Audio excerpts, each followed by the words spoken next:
ஒரு டெஸ்ட் வச்சு பார்க்கலாம். இருக்கிற கேபினெட் மினிஸ்டர்ஸ் எல்லாம் உட்கார வச்சு நரேந்திர மோடி, அமித்ஷா, இந்திய அரசமைப்பு சட்டம் சிறுகுறிப்பு வரைக, 100 சொற்களுக்கு மிகாமல் எழுதுக அப்படின்னு ஒரு பரீட்சை வைத்தால் இவர்கள் எல்லாம் தேர்ச்சி அடைவார்களா? அரசமைப்பு சட்டம் குறித்து ஒரு 100 சொற்களுக்கு மிகாமல் எழுதக்கூடிய, சொந்த தாய்மொழியிலே எழுதக்கூடிய, வாக்கிய பிழை இல்லாமல் எழுதக்கூடிய தகுதி உள்ளவர்களா இவர்கள்? எழுதிய சட்டத்தை படிச்சுட்டு அல்லது இந்த வரலாற்றை படித்துவிட்டு அதை பற்றி எழுதுவதற்கு கூட ஆற்றல் இல்லாதவர்கள் தான் அம்பேத்கரை விமர்சித்துக் கொண்டிருக்கிறார்கள். 133 அதிகாரங்களில் 1330 குறளை ஐயன் திருவள்ளுவன் எழுதியிருக்கிறான் என்று சொன்னால் அந்த 1330 குறளுக்கும் ஒவ்வொரு நூற்றாண்டிலும் பல பேர் பிறந்து வந்து படித்து பொழிப்புரை எழுதி கொண்டே இருக்கிறார்கள். இன்னும் அடுத்தடுத்த நூற்றாண்டுகளிலும் எழுதி கொண்டே இருப்பார்கள். அப்படி ஒரு 1330 குறளை 7 சொற்களில் எழுதுவதற்கு எவ்வளவு ஞானம் இருந்திருந்தால் அப்படி எழுதியிருக்க முடியும்? அதை விவரிக்கவே முடியாது, மதிப்பீடே செய்ய முடியாது. திருவள்ளுவருக்கு இருந்த ஞானத்தை மதிப்பீடு செய்ய முடியாது. உலகமே பாராட்டக்கூடிய அளவுக்கான ஒரு அரசமைப்பு சட்டத்தை புரட்சியாளர் அம்பேத்கர் அவர்கள் எழுதி முடித்திருக்கிறார் என்று சொன்னால் அந்த அரசமைப்பு சட்டத்தை எழுதுவதற்கு எவ்வளவு ஞானம் இருந்திருக்க வேண்டும், அறிவு, ஆற்றல் இருந்திருக்க வேண்டும் என்பதை நம்மால் கற்பனை கூட செய்து பார்க்க முடியாது. உச்ச நீதிமன்றத்தில் அந்த சட்டத்தை படிச்சுட்டு ஆர்கியூ பண்றவனை பார்த்து எல்லாம் வாய் புழக்கிறான்.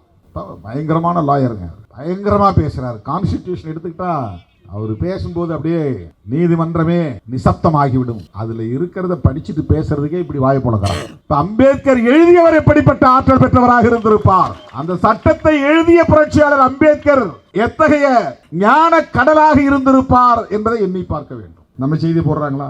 எத்தனை லட்சம் பேர் திரட்டணும் வெல்லும் ஜனநாயக மாநாட்டில்? எத்தனை லட்சம் பேர் திரட்டணும் மது ஒழிப்பு மாநாட்டில்? 4வது பக்கம், 8வது பக்கம், 3 காலம், 2 காலம், 1 காலம் செய்தி.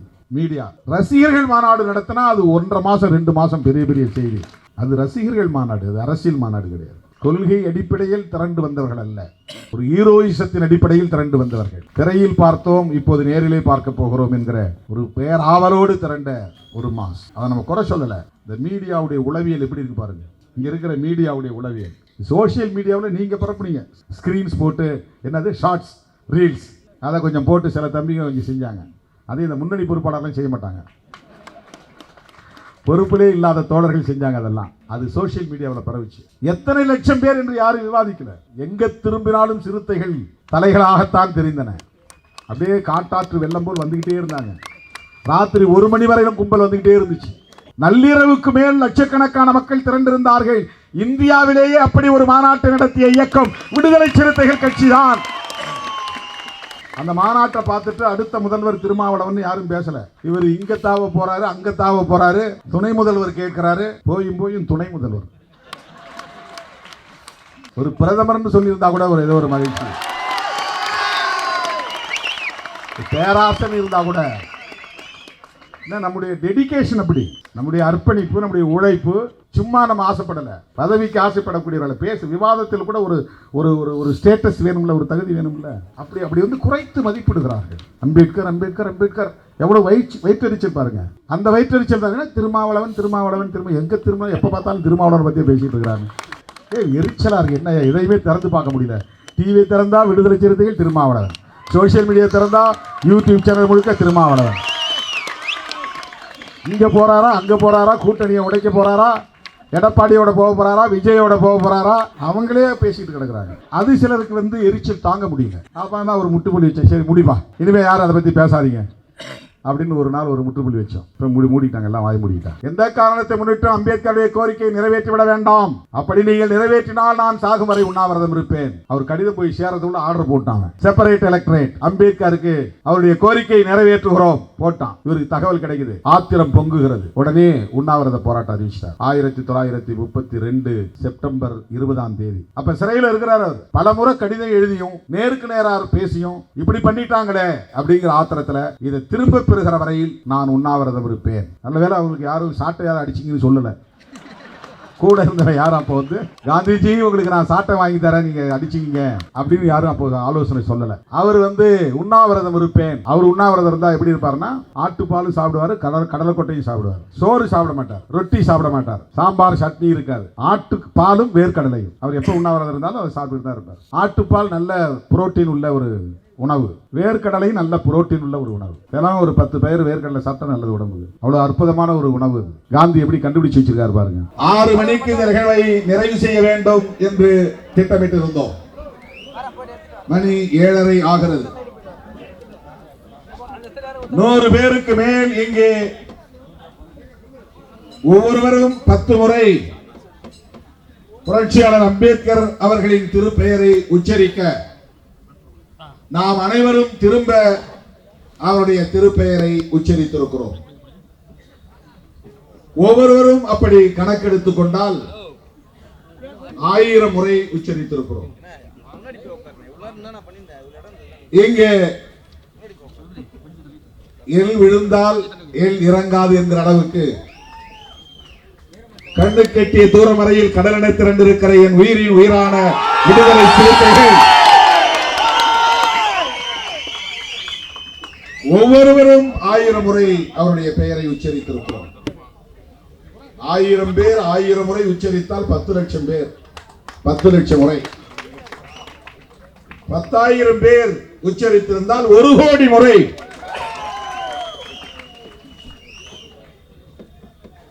இங்கே இந்த இடம் மட்டுமல்ல, இந்த பகுதி முழுவதும் எல்லா தெருக்களிலும் சிறுத்தைகள் நிறைந்து கிடக்கிறார்கள், நிற்கிறார்கள். திரும்புகிற திசையெல்லாம் சிறுத்தைகள், திரும்புகிற திசையெல்லாம் அம்பேத்கரின் முகம். ஏன் இத்தனை முறை புரட்சியாளர் அம்பேத்கரின் திருப்பெயரை நாம் உச்சரிக்க வேண்டும்? தன்னைத்தானே சாட்டை எடுத்து அடித்துக் கொள்வதை போன்ற நடவடிக்கை அல்ல.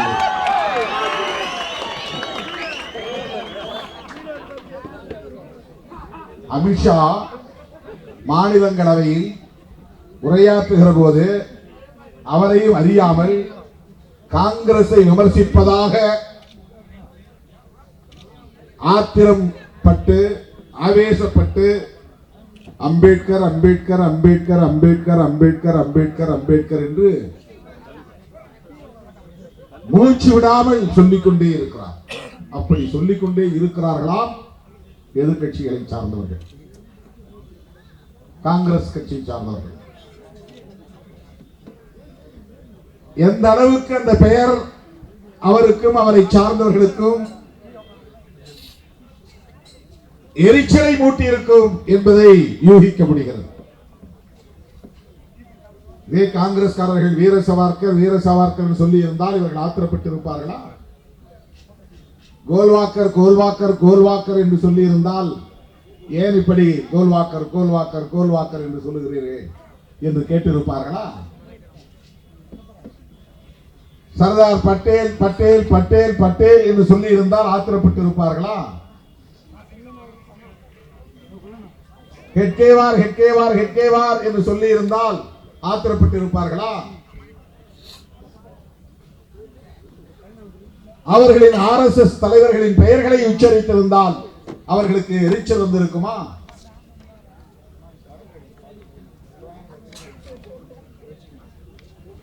அம்பேத்கர் பெயரை எதிர்க்கட்சிகள் திரும்ப திரும்ப உச்சரிக்கிறார்கள் என்பதுதான் அமித்ஷா உள்ளிட்ட RSS சங் பரிவார்களுக்கு எரிச்சல் உருவாகி இருக்கிறது. அதை அவரை அறியாமலேயே அதை வெளிப்படுத்தி விட்டார். பாரதிய ஜனதாவின் கேடு காலம் அதிலிருந்துதான் தொடங்குகிறது. கேடு காலம் தொடங்கிவிட்டது. அவருடைய கிராஃப் இனி டவுன்ஃபால் தான். இப்படி ஏறிக்கிட்டே போச்சு இல்லையா? என்றைக்கு அவர் அம்பேத்கரை சீண்டினாரோ அன்றைக்கே அவர்கள் கீழ் நோக்கி இறங்கு முகம் ஆரம்பித்து விட்டது. காங்கிரஸ்காரர்கள் மீது உங்களுக்கு விமர்சனம் உண்டு, விமர்சித்துக் கொள்ளுங்கள். அதற்கு காங்கிரஸ் பதில் சொல்லும். ஆனால் அம்பேத்கர் பெயரை உச்சரிப்பதனால் உங்களுக்கு என்ன எரிச்சல்? இதுதான் இன்றைக்கு நாடு எழுப்புகிற கேள்வி. அவர் எதை எப்படி ஒப்பிட்டார் என்பதுதான் இவ்வளவு பெரிய கொந்தளிப்புக்கு காரணம். அம்பேத்கர் பெயரை சொல்றதுக்கு நீ பகவான் பெயரை சொல்லி இருந்தால் 7 ஜென்மத்திற்கு உனக்கு புண்ணியம் கிடைத்திருக்கும், சொர்க்கத்திற்கு நீ போயிருக்கலாம். அப்படின்னா என்ன பொருள்? அம்பேத்கர் பெயர் சொல்றதுனால உனக்கு என்ன யூஸ், என்ன பயன்? கடவுள் பெயரை நீ உச்சரிச்சிருக்கலாம் அப்படின்னு அவங்களுக்கு அட்வைஸ் பண்றாரு. யாருக்கு? ராகுல் காந்தி, சோனியா காந்திக்கு, இந்தியா பிளாக் கூட்டணி கட்சி தலைவர்களுக்கு அறிவுரை சொல்லுகிறார். அம்பேத்கர் பெயரை சொல்லி இருந்தா உங்களுக்கு என்ன, சொல்லுவதனால உங்களுக்கு என்ன பயன்? கடவுள் பெயரை சொல்லி இருந்தால் நீங்க மோட்சத்துக்கு போயிருக்கலாம், 7 ஜென்மத்துக்கு 7 பிறவிக்கு உங்களுக்கு புண்ணியம் கிடைச்சிருக்கும். எவ்வளவு ஆழமாக வெறுப்புணர்வு அம்பேத்கர் மீது அவர்களுக்கு இருந்திருந்தால் இப்படி ஒரு கருத்தை அமித்ஷா வெளிப்படுத்தி இருக்க முடியும்? இதுதான் கேள்வி. கோயிலுக்கு போனால் கடவுளின் பெயரை உச்சரிப்பது பக்தர்களுக்குரிய வாடிக்கை. முருகன் கோயிலுக்கு போனால் முருகா முருகா முருகா முருகா என்று நாம் உச்சரிப்போம். சிவபெருமான் கோயிலுக்கு போனால் சிவசிவா சிவசிவா நமச்சிவாயா என்று உச்சரிக்கிறார்கள். திருப்பதி வெங்கடேச பெருமாள் கோயிலுக்கு போனால் வெங்கடேசா ஏழுமலையானே கண்ணை திறக்க மாட்டாயா என்று ஏழுமலையான் ஏழுமலையான் ஏழுமலையான் என்று கடவுள் பெயரை உச்சரிக்கிறார்கள். கோவிந்தா கோவிந்தா கோவிந்தா என்று உச்சரிக்கிறார்கள். பாராளுமன்றத்திலே கோவிந்தா கோவிந்தா என்று எப்படி உச்சரிக்க முடியும்? இதுதான் அம்பேத்கருக்கும் அமித்ஷாவுக்கும் இடையிலே உள்ள வேறுபாடு. அம்பேத்கரை பற்றியும் அமித்ஷாவுக்கு தெரியாது, அரசமைப்பு சட்டத்தை பற்றியும் அமித்ஷாவுக்கு தெரியாது. தெரிந்தால் தானே பேச, படித்தால் தானே பேச. அம்பேத்கரை அறிந்து கொள்வதற்கு கொஞ்சம் அறிவு தேவைப்படும். அம்பேத்கரை படிப்பதற்கே கொஞ்சம் ஞானம் தேவைப்படும்.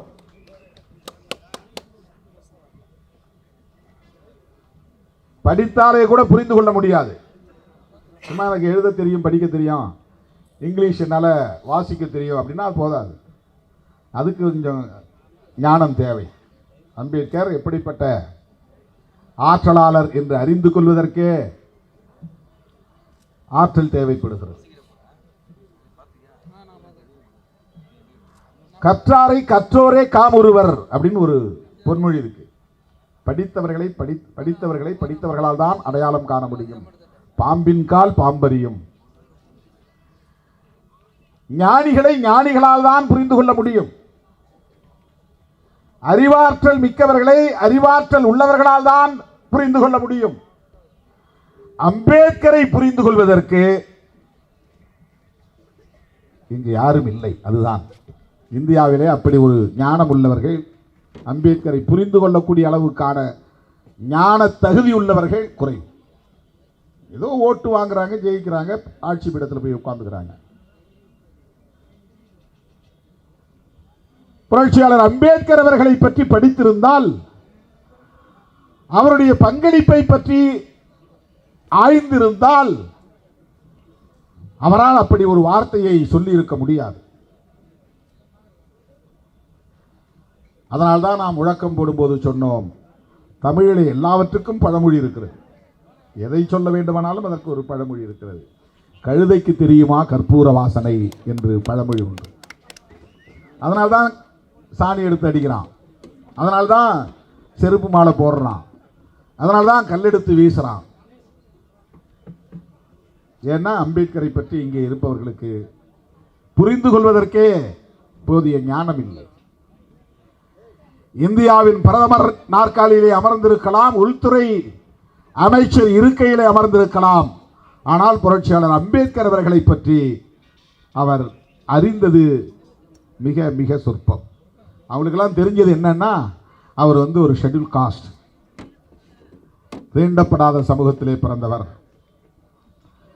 எப்படியோ அவர் நிறைய படித்து விட்டார், ஸ்காலர்ஷிப் கிடைச்சது. அதனால் அவர் அரசமைப்பு சட்டத்தை எழுதுகிற வாய்ப்பை பெற்றுக்கொண்டார். இந்தியாவில் மிக உயர்ந்த சாதியில் பிறந்தவர்கள், கடவுளிடம் நெருக்கமாக நின்று சமஸ்கிருத பாஷையில் பேசக்கூடியவர்கள், உயர்ந்த சாதியை சார்ந்தவர்கள் ஏன் அம்பேத்கரை போல அரசமைப்பு சட்டத்தை எழுதியிருக்க வேண்டியது தானே? அதற்கு ஞானம் தேவை, அதற்கு ஞானம் தேவை. ஒரு பக்கம் ஆங்கிலத்திலே அல்லது அவர்கள் பேசுகிற இந்தியிலே கூட அரசமைப்பு சட்டத்தை பற்றி எழுதுவதற்கே தகுதி இல்லாதவர்கள் இன்றைக்கு ஆட்சி பீடத்தில் அமர்ந்திருக்கிறார்கள். ஒரு டெஸ்ட் வச்சு பார்க்கலாம், இருக்கிற கேபினெட் மினிஸ்டர்ஸ் எல்லாம் உட்கார வச்சு, நரேந்திர மோடி, அமித்ஷா,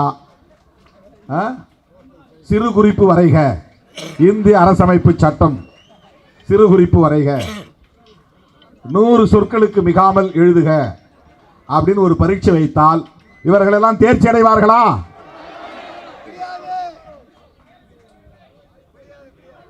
அரசமைப்பு சட்டம் குறித்து ஒரு 100 சொற்களுக்கு மிகாமல் எழுதக்கூடிய, சொந்த தாய்மொழியிலே எழுதக்கூடிய, வாக்கிய பிழை இல்லாமல் எழுதக்கூடிய தகுதி உள்ளவர்களா இவர்கள்? எழுதிய சட்டத்தை படிச்சுட்டு அல்லது இந்த வரலாற்றை படித்துவிட்டு அதை பற்றி எழுதுவதற்கு கூட ஆற்றல் இல்லாதவர்கள் தான் அம்பேத்கரை விமர்சித்துக் கொண்டிருக்கிறார்கள். 133 அதிகாரங்களில் 1330 குறளை ஐயன் திருவள்ளுவன் எழுதியிருக்கிறான் என்று சொன்னால், அந்த 1330 குறளுக்கும் ஒவ்வொரு நூற்றாண்டிலும் பல பேர் பிறந்து வந்து படித்து படித்து பொழிப்புரை எழுதி கொண்டே இருக்கிறார்கள்.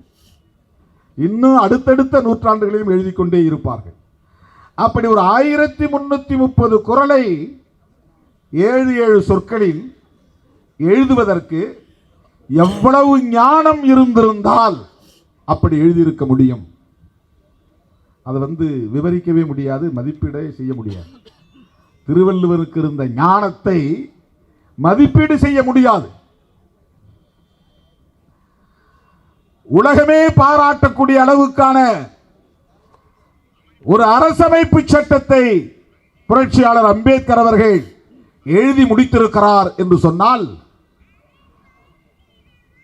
அந்த அரசமைப்பு சட்டத்தை எழுதுவதற்கு எவ்வளவு ஞானம் இருந்திருக்க வேண்டும், அறிவு, ஆற்றல் இருந்திருக்க வேண்டும் என்பதை நம்மால் கற்பனை கூட செய்து பார்க்க முடியாது.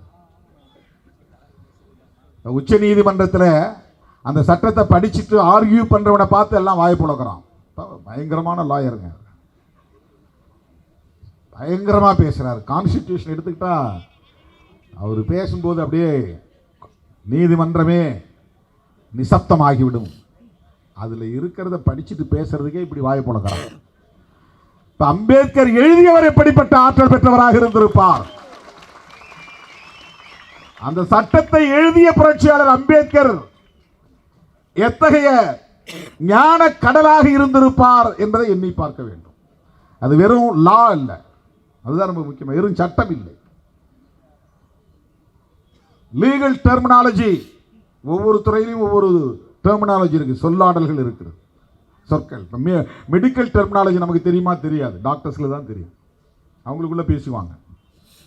நமக்கு இதய நோயின்னு சொல்ல தெரியும், ஆனால் அது என்ன மாதிரி இருக்குங்கிறது அவங்களுக்கு தான் தெரியும். அந்த மெடிக்கல் டெர்மினாலஜி டாக்டர்ஸ்களுக்குள்ள தான் பேசி புரிஞ்சுக்க முடியும். அந்த மாதிரி தான் லாவில் நமக்கு ஒரு சில வார்த்தைகள் தெரியும், அந்த சட்டத்தின் பெயர் தெரியும், அவ்வளவுதான். கான்ஸ்டிடியூஷன் சொல்ல தெரியும், ஆனால் அதில் பயன்படுத்தப்பட்டிருக்கிற சொற்கள் ஒவ்வொன்றும் ஒரு வரலாற்று பின்னணி கொண்டது. அதை எங்கிருந்தும் பார்த்து காப்பி அடித்து எழுதிவிட முடியாது.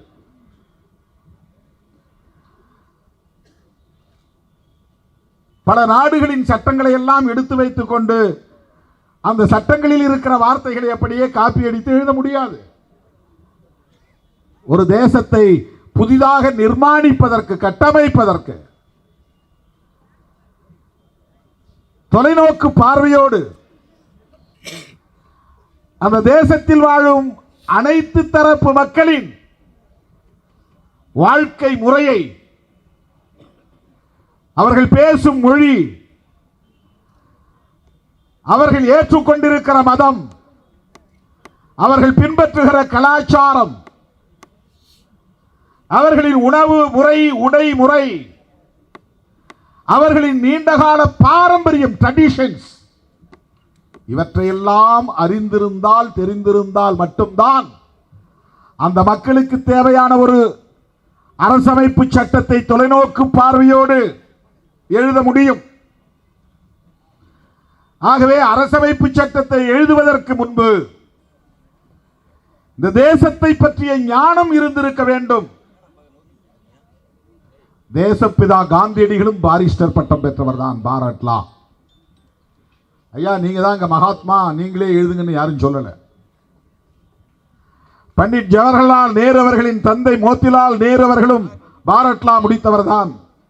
இப்ப நாம இங்க படிக்கிறது பிஎல் போட்டுக்கிறோம் இல்லையா, இப்ப எல்எல்பின்னு அதை மாத்தி இருக்காங்க. லண்டன்ல போய் படிச்சுட்டு வந்தா அதுக்கு பேர் பாரத் லான் பேர், பார் அட் லா, பாரிஸ்டர் பட்டம் பேர். இவங்கெல்லாம் லண்டன்ல போய் படிச்சுட்டு வந்தவங்க தான். டாக்டர் ராஜேந்திர பிரசாத் டாக்டர், அவரும் லா படித்தவர் தான், அரசியல் நிர்ணய சபையில். அந்த குழுவில் டிராஃப்டிங் கமிட்டியில் இருந்தவங்கள எல்லாரும் லா படித்தவங்க தான். அது எல்லாரும் உயர்ந்த சாதி, 7 பேர். அதில் ஒருத்தர் முஸ்லீம், ஒருத்தர் தலித், மிச்சம் 5 பேரும் பிராமணர்கள் தான். இந்த 7 பேர் கொண்ட டிராஃப்டிங் கமிட்டி இருக்குல்ல, வரைவு குழு, அந்த 7 பேரில் 5 பேரும் பிராமணர்கள் தான். நீங்கள் தான் சாதியில் வசந்தவங்க, நீங்களே எழுதுங்கன்னு யாரும் சொல்லலை. ஏனென்றால் அது ஒரு போராட்டத்துக்கு எழுதுகிற துண்டறிக்கை கிடையாது, ஒரு பிட் நோட்டீஸ் அடித்து எதை வேணாலும் எழுதி போடுறதுக்கு. தேர்தல் பிரச்சார வாக்குறுதிகள் இல்லை, எலெக்ஷன் மேனிஃபெஸ்டோ இல்லை. ஒரு சங்கத்துக்கு எழுதுகிற பைலா, எவன் வேணாலும் சங்கம் தொடங்கலாம், எவன் வேணாலும் கட்சி ஆரம்பிக்கலாம். யாராவது ஒரு அட்வொகேட்டை கொடுத்தா அவன் பைலாஸ் எழுதி கொடுத்துருவான், துணை விதிகள். அதுக்கு எவனும் படிச்சிருக்குன்னு அவசியம் இல்லை. அதை கொண்டு போய் எலெக்ஷன் கமிஷனில் கொடுத்தா பதிவு பண்ணி கொடுத்துருவான், கட்சி நிறுவனர் ஆயிடுவார். அவர் ஒரு கட்சி நிறுவனர், அந்த மாதிரி ஒரு சங்கத்துக்கு தலைவர் ஆயிடுவான். அந்த மாதிரி அல்ல கான்ஸ்டிடியூஷன் எழுதுறது. கான்ஸ்டிடியூஷன் என்றால் கட்டமைத்தல் என்று பொருள். கான்ஸ்டிடியூஷன் ஆஃப் இந்தியா என்றால் இந்தியாவை கட்டமைத்தல் என்று பொருள். அப்படின்னா ஏற்கனவே இந்தியா இருந்ததா என்றால் ஒரு நிலப்பரப்பு, ஒரு எல்லை இருந்ததை தவிர இந்தியா என்கிற ஒரு நேஷன்ஹுட், ஒரு தேசியம் இல்லை. ஒரே தேசம் என்கிற உணர்வு இந்த தேசத்தின் முழுக்க வாழக்கூடிய மக்களிடத்தில் கிடையாது. அந்தந்த பகுதியில் அவன் இதுதான் என் தேசம். சில பேருக்கு ஊரே ஒரு உலகமாக இருக்கும், அந்த ஊரை தாண்டி எவனும் போக மாட்டான். ஊர்லேயே பிறந்து, ஊர்லேயே வாழ்ந்து, ஊர்லேயே மடிஞ்சு போயிடுவான். மெட்ராஸ் பார்க்காம எத்தனை பேர் செத்து போனவளாக இருக்கிறான். பக்கத்து ஒரு டவுனுக்கு போகாத ஆள்லாம் நிறைய பேர் உண்டு. பிறந்த ஊர், புகுந்த ஊர் அதுதான் தெரியும், வாக்கப்பட்ட ஊர், பிறந்த ஊர் 2 தான் தெரியும். அப்படிலாம் மனிதர்கள் வாழ்ந்து மறைஞ்சிடுறாங்க. இப்போ இந்தியா என்கிற நிலப்பரப்பு வெள்ளைக்காரன் ஆண்ட காலத்திலே எப்படி இருந்தது? இன்னைக்கு இருக்கிற மாதிரி கிடையாது. ஆப்கானிஸ்தான் வரையிலும் அவனுடைய ஆட்சி எல்லை பரப்பு இருந்துச்சு. இன்னைக்கு இருக்கிற பாகிஸ்தான் இருக்குல்ல, அதெல்லாம் ஒரே இந்தியா எல்லைக்குள்ள தான் இருந்துச்சு. இன்னைக்கு இருக்கிற பங்களாதேஷ் இருக்குல்ல, அது பெங்கால் என்கிற பெயரில் ஒன்றா இருந்துச்சு. வெஸ்ட் பெங்காலும் பங்களாதேஷும் ஒரே பகுதியாக இருந்துச்சு. மியான்மர், இன்னைக்கு மியான்மர், அன்னைக்கு பேர் பர்மா, அது பிரிட்டிஷ்காரன் கண்ட்ரோலில் தான் இருந்துச்சு. அதுதான் அகண்ட பாரதம் அவனு மொழியில், ஆர்எஸ்எஸ் காரர்கள் மொழியில். ஆனால் அந்தந்த பகுதியில் வாழக்கூடியவர்கள் அவரவர் நிலப்பரப்புக்குள்ளே அவரவர் பேசுகிற மொழி, அவரவர் கலாச்சாரம் என்கிற நிலைக்குள்ளே சுருங்கி கிடந்தார்கள். ஒரு நேஷன்ஹுட் என்பது கிடையாது, ஒரே தேசம் என்கிற உணர்வு கிடையாது. அப்படிப்பட்ட ஒரு சூழலில் வெள்ளைக்காரன் 1600 முதலில் பெங்கால் பகுதியிலே தான் வந்து இறங்குறாங்க. கிழக்கு இந்தியா, இந்தியாவுடைய கிழக்கு பகுதி, கிழக்கிந்திய கம்பெனி, ஈஸ்ட் இந்தியா கம்பெனி. அவங்கெல்லாம் வணிகர்கள், வியாபாரம் செய்யறதுக்கு எலிசபெத் மகாராணியிடம் உரிமை வாங்கி கொண்டு, லைசன்ஸ் அனுமதி பெற்றுக்கொண்டு இங்கே வியாபாரம் செய்ய வந்தவர்கள். அப்படி வியாபாரம் செய்ய வந்தவர்கள் இங்கிருந்த மக்களின் ஒற்றுமையின்மையால் ஆதிக்கம் செய்ய தொடங்கிவிட்டார்கள். வெறும் லாபத்தை பார்க்கிற பிசினஸா மட்டும் பண்ணாம அங்கங்கே சிற்றரசுகளா இருந்துச்சு. ஒரே மன்னன் கிடையாது இந்தியா முழுக்க, பல சுதேச பிரதேசங்கள் இருந்தன, சமஸ்தானங்கள். அதுக்கு பேரு சமஸ்தானங்கள். அந்தந்த பகுதியில் ஒருத்தன் தாதாவா இருப்பான், அவன் தன்னை வந்து மன்னர்னு சொல்லிக்குவான். இப்போ ஒரு மாவட்ட செயலாளர் எடுத்துங்க, அவர் வந்து ஒரு மன்னர் மாதிரி, ஒரு குறுநில மன்னர் மாதிரி. இது என் ஏரியா உள்ள வராத, இங்கே போஸ்டர் ஒட்டாத, என் பேரை பெருசாக எழுதலைன்னா அப்புறம் நான் ஒட்டி ஆளை விட்டு அழிச்சிருவேன். அந்த மாதிரி செஞ்சுக்கிட்டு இருந்திருப்பான். அப்போ அவன்லாம் அப்போ வந்து மன்னர்கள், சமஸ்தான மன்னர்கள்.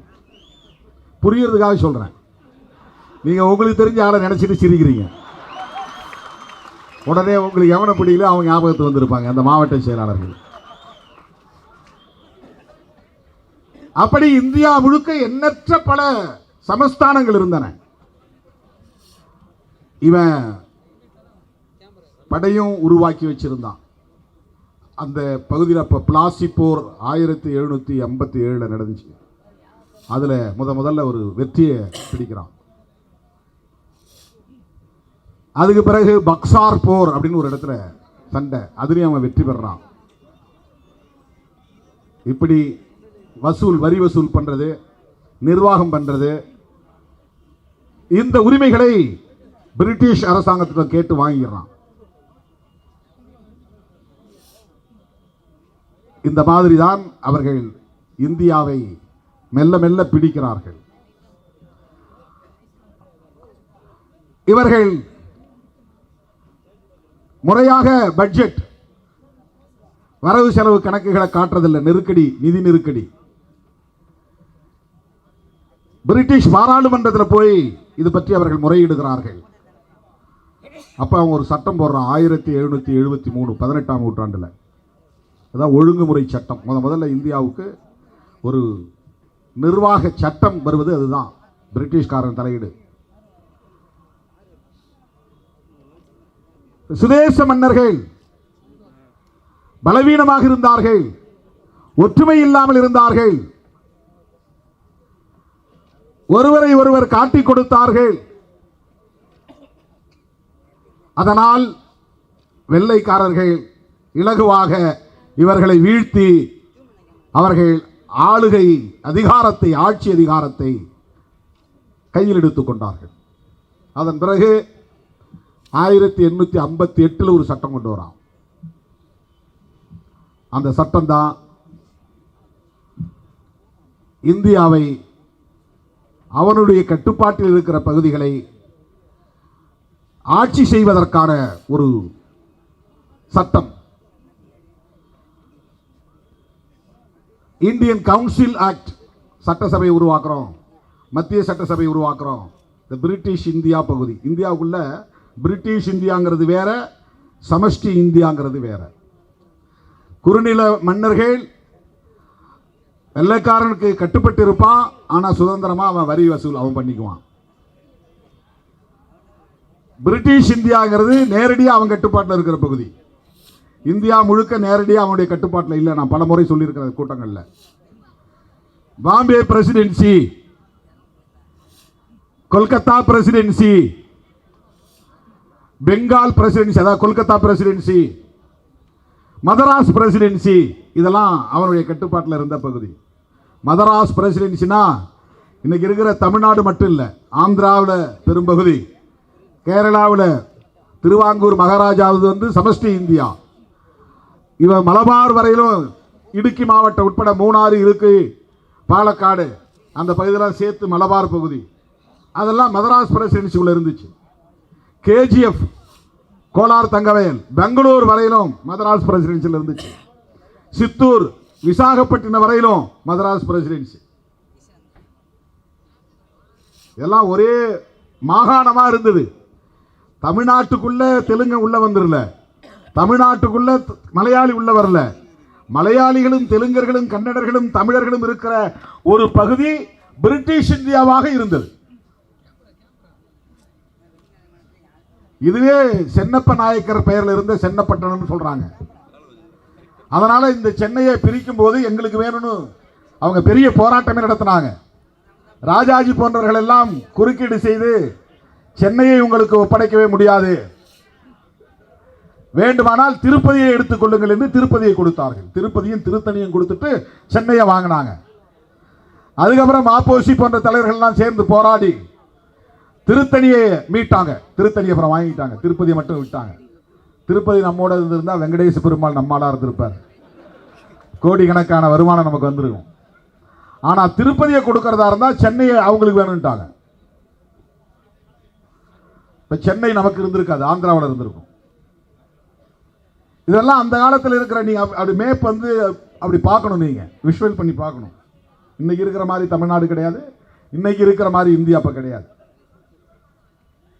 அந்த மாதிரி வெள்ளைக்காரர்கள் ஏறத்தாழ 350 ஆண்டுகள் கிழக்கிந்திய கம்பெனி ஆட்சியில் இருந்து பிறகு நேரடியாக பிரிட்டிஷ் பாராளுமன்ற ஆட்சிக்குள்ளே போயிருச்சு.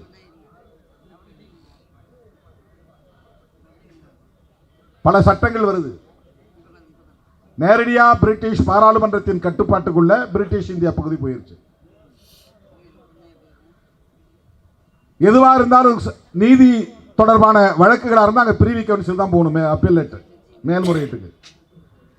சட்டத்தில் ஏதாவது திருத்தம் வேணும்னா parliament, house of common, house of lords, 2 அவை உண்டு. பிரபுக்கள் சபை உண்டு, மக்கள் சபை ஒன்று உண்டு. ஹவுஸ் ஆஃப் காமன்ஸ் பொதுமக்களுடைய அவை, அதில் போய் தான் விவாதிக்கப்படும் இந்தியாவை பற்றி. அவ வந்து வைஸ்ராய் அப்படின்னு இந்தியாவுக்கு ஒரு கவர்னர் ஜெனரலை நியமிச்சான். அதுக்கு பேர் அவருடைய மொழியில இங்கிலீஷ்ல வைஸ்ராய். கவர்னர் ஜெனரல் தலைமை ஆளுநர். அந்தந்த பகுதியில் மதராஸ் பிரசிடென்சிக்கு ஒரு ஆளுநர், பெங்கால் பிரசிடென்சி, கொல்கத்தா பிரசிடென்சிக்கு ஒரு ஆளுநர், பாம்பே பிரசிடென்சிக்கு ஒரு ஆளுநர், அப்புறம் சென்ட்ரல் ப்ராவின்சஸ் இருந்துச்சு, அப்புறம் யுனைடெட் ப்ராவின்சஸ் அப்படின்னு இருந்துச்சு. ப்ராவின்ஸ்னா ஸ்டேட்னு அர்த்தம். ப்ராவின்ஸ் அப்படின்னா ஆங்கிலத்தில் இன்னைக்கு தமிழ்நாடு ஸ்டேட் அப்படின்னு சொல்றோம் இல்லையா, அதுதான் அவங்க காலத்தில் ப்ராவின்ஸ் அழைக்கப்பட்டது. ஆட்சி நிர்வாக எல்லைக்கு பெயர் பிரசிடென்சி. அவருடைய நிலப்பரப்பு ஆளுகை எல்லைக்கு உட்பட்ட நிலப்பரப்பு. அவங்க கேபினெட்ல இருந்து ஒரு ஆளை செக்ரட்டரியா போட்டான், நேரடியா இங்கே ஒரு ஆளை போட்டான் வைஸ்ராயின்னு போட்டான். அவனுக்கு கீழே அங்கங்க பிரசிடென்சி பகுதியில் ஆளுநர் கவர்னர்ஸ் போட்டாங்க நேரடியா. இதுக்கெல்லாம் சட்டங்கள் வந்துச்சு. அதன் பிறகு நம்முடைய தேசத்தின் பிரச்சனைகள், பல்வேறு பிரச்சனைகள், அந்த பிரச்சனைகள் எல்லாம் அரசாங்கத்தினுடைய அரசர் 5ஆம் ஜார்ஜ் மன்னருடைய கவனத்திற்கு, மகாராணியின் கவனத்திற்கு எடுத்துச் செல்லப்பட்டு பிறகு இந்தியாவுக்குள்ளே ஒரு பார்லிமெண்டரி டெமோக்ரசி முறையை, நாடாளுமன்ற ஜனநாயக முறையை கொண்டு வர வேண்டும் என்று விக்டோரியா மகாராணி 1858 ஒரு டிக்ளரேஷன் பிரகடனம் செய்தாங்க. ஒரு டிக்ளரேஷன் அதை முதல்ல வெளியிட்டவர் அந்த வைஸ்ராய் பெயர் வந்து கானிங் பிரபு, அவர் தான் வெளியிடுறார். அப்ப என்ன அவங்க சொல்றாங்கன்னா, உங்க நாட்டினுடைய சமய பிரச்சனைகளிலும் வழிபாட்டு விவகாரங்களிலும் பிரிட்டிஷ் அரசாங்கம் தலையிடாது. வரி வசூல் பண்ணுவோம், சட்டம் இயற்றுவோம், நீதி வழங்குவோம், விசாரணை நடத்தி எல்லாம் செய்வோம்.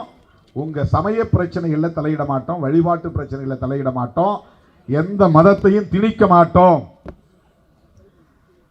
எல்லோரும் இந்திய பிரஜை, பிரிட்டிஷ் பிரஜைகள். நம்மளாம் இந்தியன் சிட்டிசன்ஸ் கிடையாது.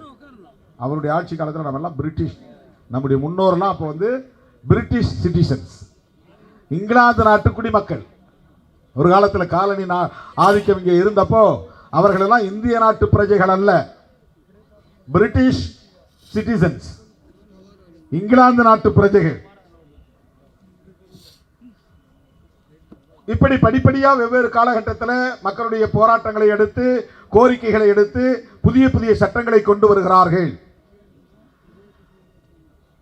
மின்டோ மார்லி சீர்திருத்தம். மின்டோனா அவர் பேர் செக்ரட்டரி, மார்லின்னா அவர் வைஸ்ராய். ரெண்டு பேர். இந்தியாவுக்கு ஒரு செயலாளர், இந்தியாவுக்கு ஒரு வைஸ்ராய். அவங்க ரெண்டு பேரும் சேர்ந்து கொண்டு வர்ற சீர்திருத்தம். அதுக்கு பிறகு மான்டேக் அண்ட் செம்ஸ்ஃபோர்ட், அதில் ஒருத்தர் செயலாளர், ஒருத்தர் வைஸ்ராய். அவங்க சீர்திருத்தம் கொண்டு வராங்க. இதெல்லாம் புதிய புதிய சட்டங்களை இயற்றுவதற்கும் திட்டங்களை தீட்டுவதற்கும் வழிவகுத்தன. அதற்கு பிறகு மிக முக்கியமான ஒரு காலகட்டம். இந்த சட்டங்கள்லாம் இந்தியன் கவுன்சில்னா இப்போ யூனியன் கவுன்சில் இருக்குல்ல, மெட்ராஸ் கார்பரேஷன்லாம் கவுன்சிலர் தானே சொல்கிறோம்.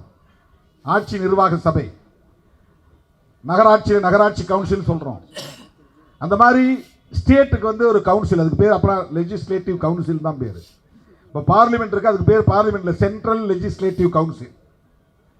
டெல்லியில் இருந்த பாராளுமன்றத்துக்கு பேர் அப்போ சென்ட்ரல் லெஜிஸ்லேட்டிவ் கவுன்சில், மத்திய சட்டமன்றம் சபை, மத்திய சட்ட சபை, அப்படிதான் அதுக்கு பேர் இருந்துச்சு. இப்போதான் பார்லிமெண்ட் சொல்கிறோம், லோக்சபா ராஜ்யசபான்னு நம்ம பிரித்து சொல்கிறோம். அப்போ அப்படி கிடையாது. இந்தியாவுக்கு ஒரு அரசமைப்பு சட்டம் தேவைப்படுகிறது. இது காங்கிரஸ் கட்சியுடைய தீர்மானம். இதே 1928 சென்னையில் காங்கிரஸ் கட்சியுடைய மாநாட்டு தீர்மானம் நிறைவேற்றுறாங்க. அவன் வெள்ளைக்காரன் கேட்குறான், உங்களுக்கு அரசியலமைப்பு சட்டம் எழுதுறதுக்கு உங்களிலே ஆள் இருக்காங்களா, எழுத முடியுமா, உங்களால் உருவாக்க முடியுமா? இப்போ ஒரு 20 கட்சி ஒன்றா சேர்ந்து 20-25 கட்சி ஒன்றா சேர்ந்து ஒரு குழுவை உருவாக்கி அந்த குழுவுக்கு ஒரு தலைவரை நியமிக்கிறாங்க. அந்த தலைவர் யாருன்னா மோத்திலால் நேரு. மோத்திலால் நேரு யாரு? ஜவஹர்லால் நேருடைய அப்பா. அவர் பாரிஸ்டர். அவங்கெல்லாம் சேர்ந்து ஒரு கான்ஸ்டிடியூஷனை ஃப்ரேம் பண்ணி பிரிட்டிஷ்காரன்ட்ட கொடுக்குறாங்க. அது வேஸ்ட்னு தூக்கி போட்டுறாங்க. என்ன பண்ணாங்க? அதை வச்சு நாட்டை நிர்மாணிக்க முடியாது. காங்கிரஸ் கட்சி தொடர்ந்து அரசியலமைப்பு சட்டம் எழுத வேண்டும் என்ற கோரிக்கையை தீர்மானமாக நிறைவேற்றுகிறார்கள். அப்போது காங்கிரசுக்கு இணையாக வளர்ந்த இயக்கம் இந்திய யூனியன் முஸ்லீம் லீக். அந்த காலகட்டத்தில் பேசப்படக்கூடிய அரசியல் கட்சிகளும் அதுவும் ஒன்று. முஸ்லிம்களை பிரதிநிதித்துவப்படுத்துகிற கட்சி. இவர்கள் எல்லோரும் சேர்ந்து இந்திய நாட்டுக்கு ஒரு அரசமைப்பு சட்டம் தேவை என்கிற கருத்தை முன்வைத்ததை அடுத்து பிரிட்டிஷ் அரசாங்கம் சைமன் குழுவை அனுப்புகிறது. சைமன்கிற ஒரு அதிகாரியின் தலைமையில் 1927 சைமன் குழு. அதில் சில உறுப்பினர்களை போடுறாங்க. அந்த உறுப்பினர்கள் ஒருத்த கூட இந்தியன்ஸ் கிடையாது, இந்தியாவை சார்ந்தவர்கள் கிடையாது. அதனால காந்தியடிகள் என்ன பண்றாருன்னா, சைமன் குழுவை புறக்கணிப்போம், எல்லோருக்கும் அறைகோல் விடுக்கிறார். யாரும் சைமன் குழுவை பார்க்கக்கூடாது. இந்த இடத்தில் தான் புரட்சியாளர் அம்பேத்கர் எத்தகைய ஆளுமை மிக்கவர் என்பதை புரிந்து கொள்ள வேண்டும். எவ்வளவு விழிப்பாய் இருந்திருக்கிறார் என்பதை புரிந்து கொள்ள வேண்டும். எவ்வளவு சமூக அக்கறையோடு இருந்திருக்கிறார் என்பதை புரிந்து கொள்ள வேண்டும். எந்த அளவுக்கு விளிம்பு நிலை மக்களின் மீது கவலை கொண்டிருந்தார் என்பதை புரிந்து கொள்ள வேண்டும். தேசமே தன்னை மகாத்மா என்று சொல்லுகிற நிலையில், தேச பிதா என்று சொல்லுகிற நிலையில், தன்னுடைய பேச்சை அனைவரும் மீற மாட்டார்கள் என்கிற நம்பிக்கையில சைமன் குழுவை புறக்கணிப்போம் என்று அறைகோல் எடுக்கிறார். புரட்சியாளர் அம்பேத்கர் ஒருவர் மட்டும் சைமனை சந்தித்து மனு கொடுக்கிறார்.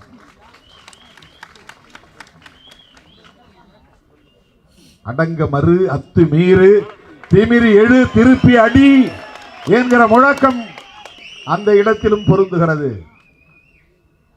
நீ தேசத்திற்கு தந்தையாக இருக்கலாம், சாதி இந்துக்களுக்கு மகாத்மாவாக இருக்கலாம், ஆனால் ஒடுக்கப்பட்ட மக்களுக்கு இதோ நான் எழுந்து விட்டேன் என்று எழுந்தவர்தான் புரட்சியாளர் அம்பேத்கர் அவர்கள். அந்த அறைகூவலை அவர் பொருட்படுத்தவில்லை, அதற்கு அடங்கி போகவில்லை. தேசப்பிதாவை மீறுகிறோமே என்றெல்லாம் அவர் அச்சப்படவில்லை. சைமன் குழுவை சந்தித்து இங்குள்ள சமூக அவலங்களை எடுத்துரைத்து தலித்துகள், பழங்குடிகள், இதர சிறுபான்மையினர் அதிகார வலிவில்லாமல் இருக்கிறார்கள், கல்வி வேலைவாய்ப்பு மறுக்கப்பட்டு அடிமை சகதியில் உழலுகிறார்கள் என்பதை பக்கம் பக்கமாக எழுதி கோரிக்கை மனுவாக கொடுத்தவர் புரட்சியாளர் அம்பேத்கர் அவர்கள். அந்த சைமன் குழு ஒரு முறைக்கு 2 முறை வந்தது, பல்லாயிரக்கணக்கான கிலோமீட்டர் பயணம் செய்தது. கடுமையான எதிர்ப்பு காங்கிரஸ் தரப்பிலிருந்து, புறக்கணிக்க வேண்டும் என்கிற கூக்குரல், போராட்டங்கள், ஆர்ப்பாட்டங்கள். ஆனாலும் சைமன் குழு திட்டமிட்டபடி தனது பயணத்தை வெற்றிகரமாக முடித்து பிரிட்டிஷ் அரசாங்கத்திடம் அறிக்கை சமர்ப்பித்தது. அந்த அறிக்கை தான் அரசமைப்பு சட்டத்தை உருவாக்க வேண்டிய தேவையை உணர்த்துகிறது. அந்த அறிக்கையின் அடிப்படையில் தான் வட்டமேசை மாநாட்டை நடத்துவதற்கு பிரிட்டிஷ் அரசாங்கத்திற்கு வழிவகை செய்தது. அந்த சைமன் குழு முஸ்லிம்களுக்கு தனி பிரதிநிதித்துவம் வழங்க வேண்டும் என்று பரிந்துரைத்தது. அந்த சைமன் குழு பர்மாவை தனியே பிரிக்க வேண்டும் என்று பரிந்துரைத்தது. அந்த சைமன் குழு இரட்டை ஆட்சி முறையை நீக்க வேண்டும் என்று சொன்னது. அப்ப இரட்டை ஆட்சி முறைனா சில சப்ஜெக்ட் நேரடியாக ஆளுநர் கண்ட்ரோல்ல இருக்கும், சில சப்ஜெக்ட் லோக்கல்ல இருக்கிற அமைச்சர்கள் கண்ட்ரோல்ல இருக்கும். அப்படி இரட்டை ஆட்சி முறை இருந்தது. அந்த இரட்டை ஆட்சி முறையை ஒழிக்கணும், அதனால எந்த பயனும் இல்லை. சிந்து, ஒரிசா இதுவெல்லாம் தனித்தனி மாகாணங்களாக பிரிக்கப்பட வேண்டும். அப்ப அது சென்ட்ரல் ப்ராவின்ஸ்குள்ள இருந்து இருக்கும் நினைக்கிறேன். மத்திய மாகாணங்கள் தனி மாகாணமா பிரிக்கிறாங்க. பஞ்சாபோட ஒட்டி இருக்கிறதா சிந்து, சிந்து பகுதி தான் இப்ப பாகிஸ்தானா மாறி இருக்கு. ஒடிசா இந்தியாவோட இருக்கு. சிந்து மாகாணம் இப்ப பாகிஸ்தானோடு இருக்கு. சைமன் குழுவுடைய பரிந்துரையிலே அவை முக்கியமானவை.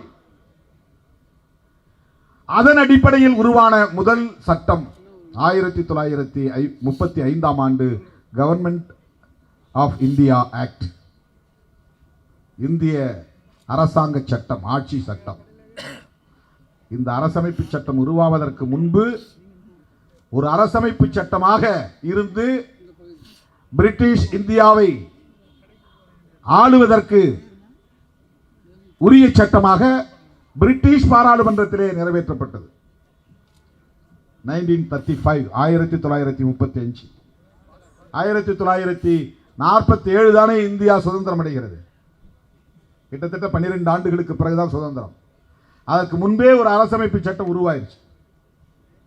அதற்கு பிறகு அரசமைப்பு சட்டத்தை உருவாக்கியே தீர வேண்டும் என்பதை வட்டமேசை மாநாடு உறுதிப்படுத்துகிறது.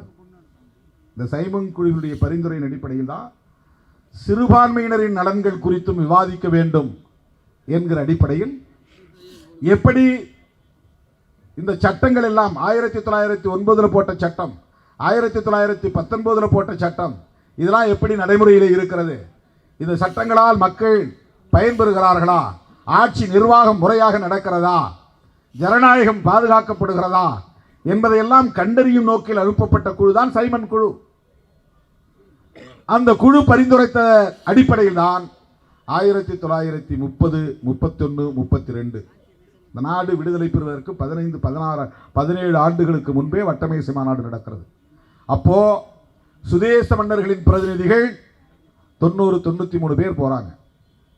பிரிட்டிஷ் இந்தியாவுடைய பிரதிநிதிகள் இந்துக்கள் தரப்பிலிருந்து, சீக்கியர் தரப்பிலிருந்து, முஸ்லீம் தரப்பிலிருந்து தனித்தனியே இத்தனை பேர் என்று தீர்மானித்து அவர்கள் எல்லாம் அழைக்கப்படுகிறார்கள். முஸ்லீம் பிரதிநிதிகளும் போறாங்க, சீக்கிய பிரதிநிதிகள் போறாங்க, இந்து பிரதிநிதிகள், அதுல தான் காந்தி பெயர் இருக்கு, இடம்பெற்று இருக்கிறது. ஆனால் அந்த இந்துக்களின் பிரதிநிதிகள் என்கிற பெயரில் இல்லாமல் ஷெட்யூல் காஸ்ட், ஷெட்யூல் டிரைப்ஸ் இந்த மண்ணின் பூர்வீக குடிகளின் பிரதிநிதிகளாக புரட்சியாளர் அம்பேத்கர் அவர்களும் தமிழ் மண்ணை சார்ந்த தாத்தா ரெட்டமலை சீனிவாசன் அவர்களும் 2 பேர் பங்கேற்கிறார்கள். இந்த வரலாற்று பின்னணியை நாம புரிஞ்சுக்கணும். வட்டமேசை மாநாடு 3 முறை தொடர்ந்து நடக்கிறது. 30, 31, 32. அதுல நிறைய குழுக்கள், சிறுபான்மையினர் குழு தனியா இருக்கு, வாக்குரிமை குழு தனியா இருக்கிறது. இப்படி 20, 22 குழுக்கள் இருக்கின்றன. ஏராளமான குழுக்கள். அதில் ஒவ்வொன்றையும் போய் உட்கார்ந்து பேசணும். தனித்தனியா கூட்டம் நடக்கும். முதல் வட்டமேசை மாநாட்டில் காந்தி பங்கேற்கவில்லை. 3வது வட்டமேசை மாநாட்டிலும் காந்தி பங்கேற்கவில்லை. 2வது வட்டமேசை மாநாட்டுக்கு தான் போறார். 2வது வட்டமேசை மாநாட்டு கூட ஏன் போகிறார் என்றால், ரொம்ப கவனமா கேளுங்க, நிமிர்ந்து உட்கார்ந்து கேளுங்க, முதுகெலும்பை நிமிர்த்தி உட்காருங்க.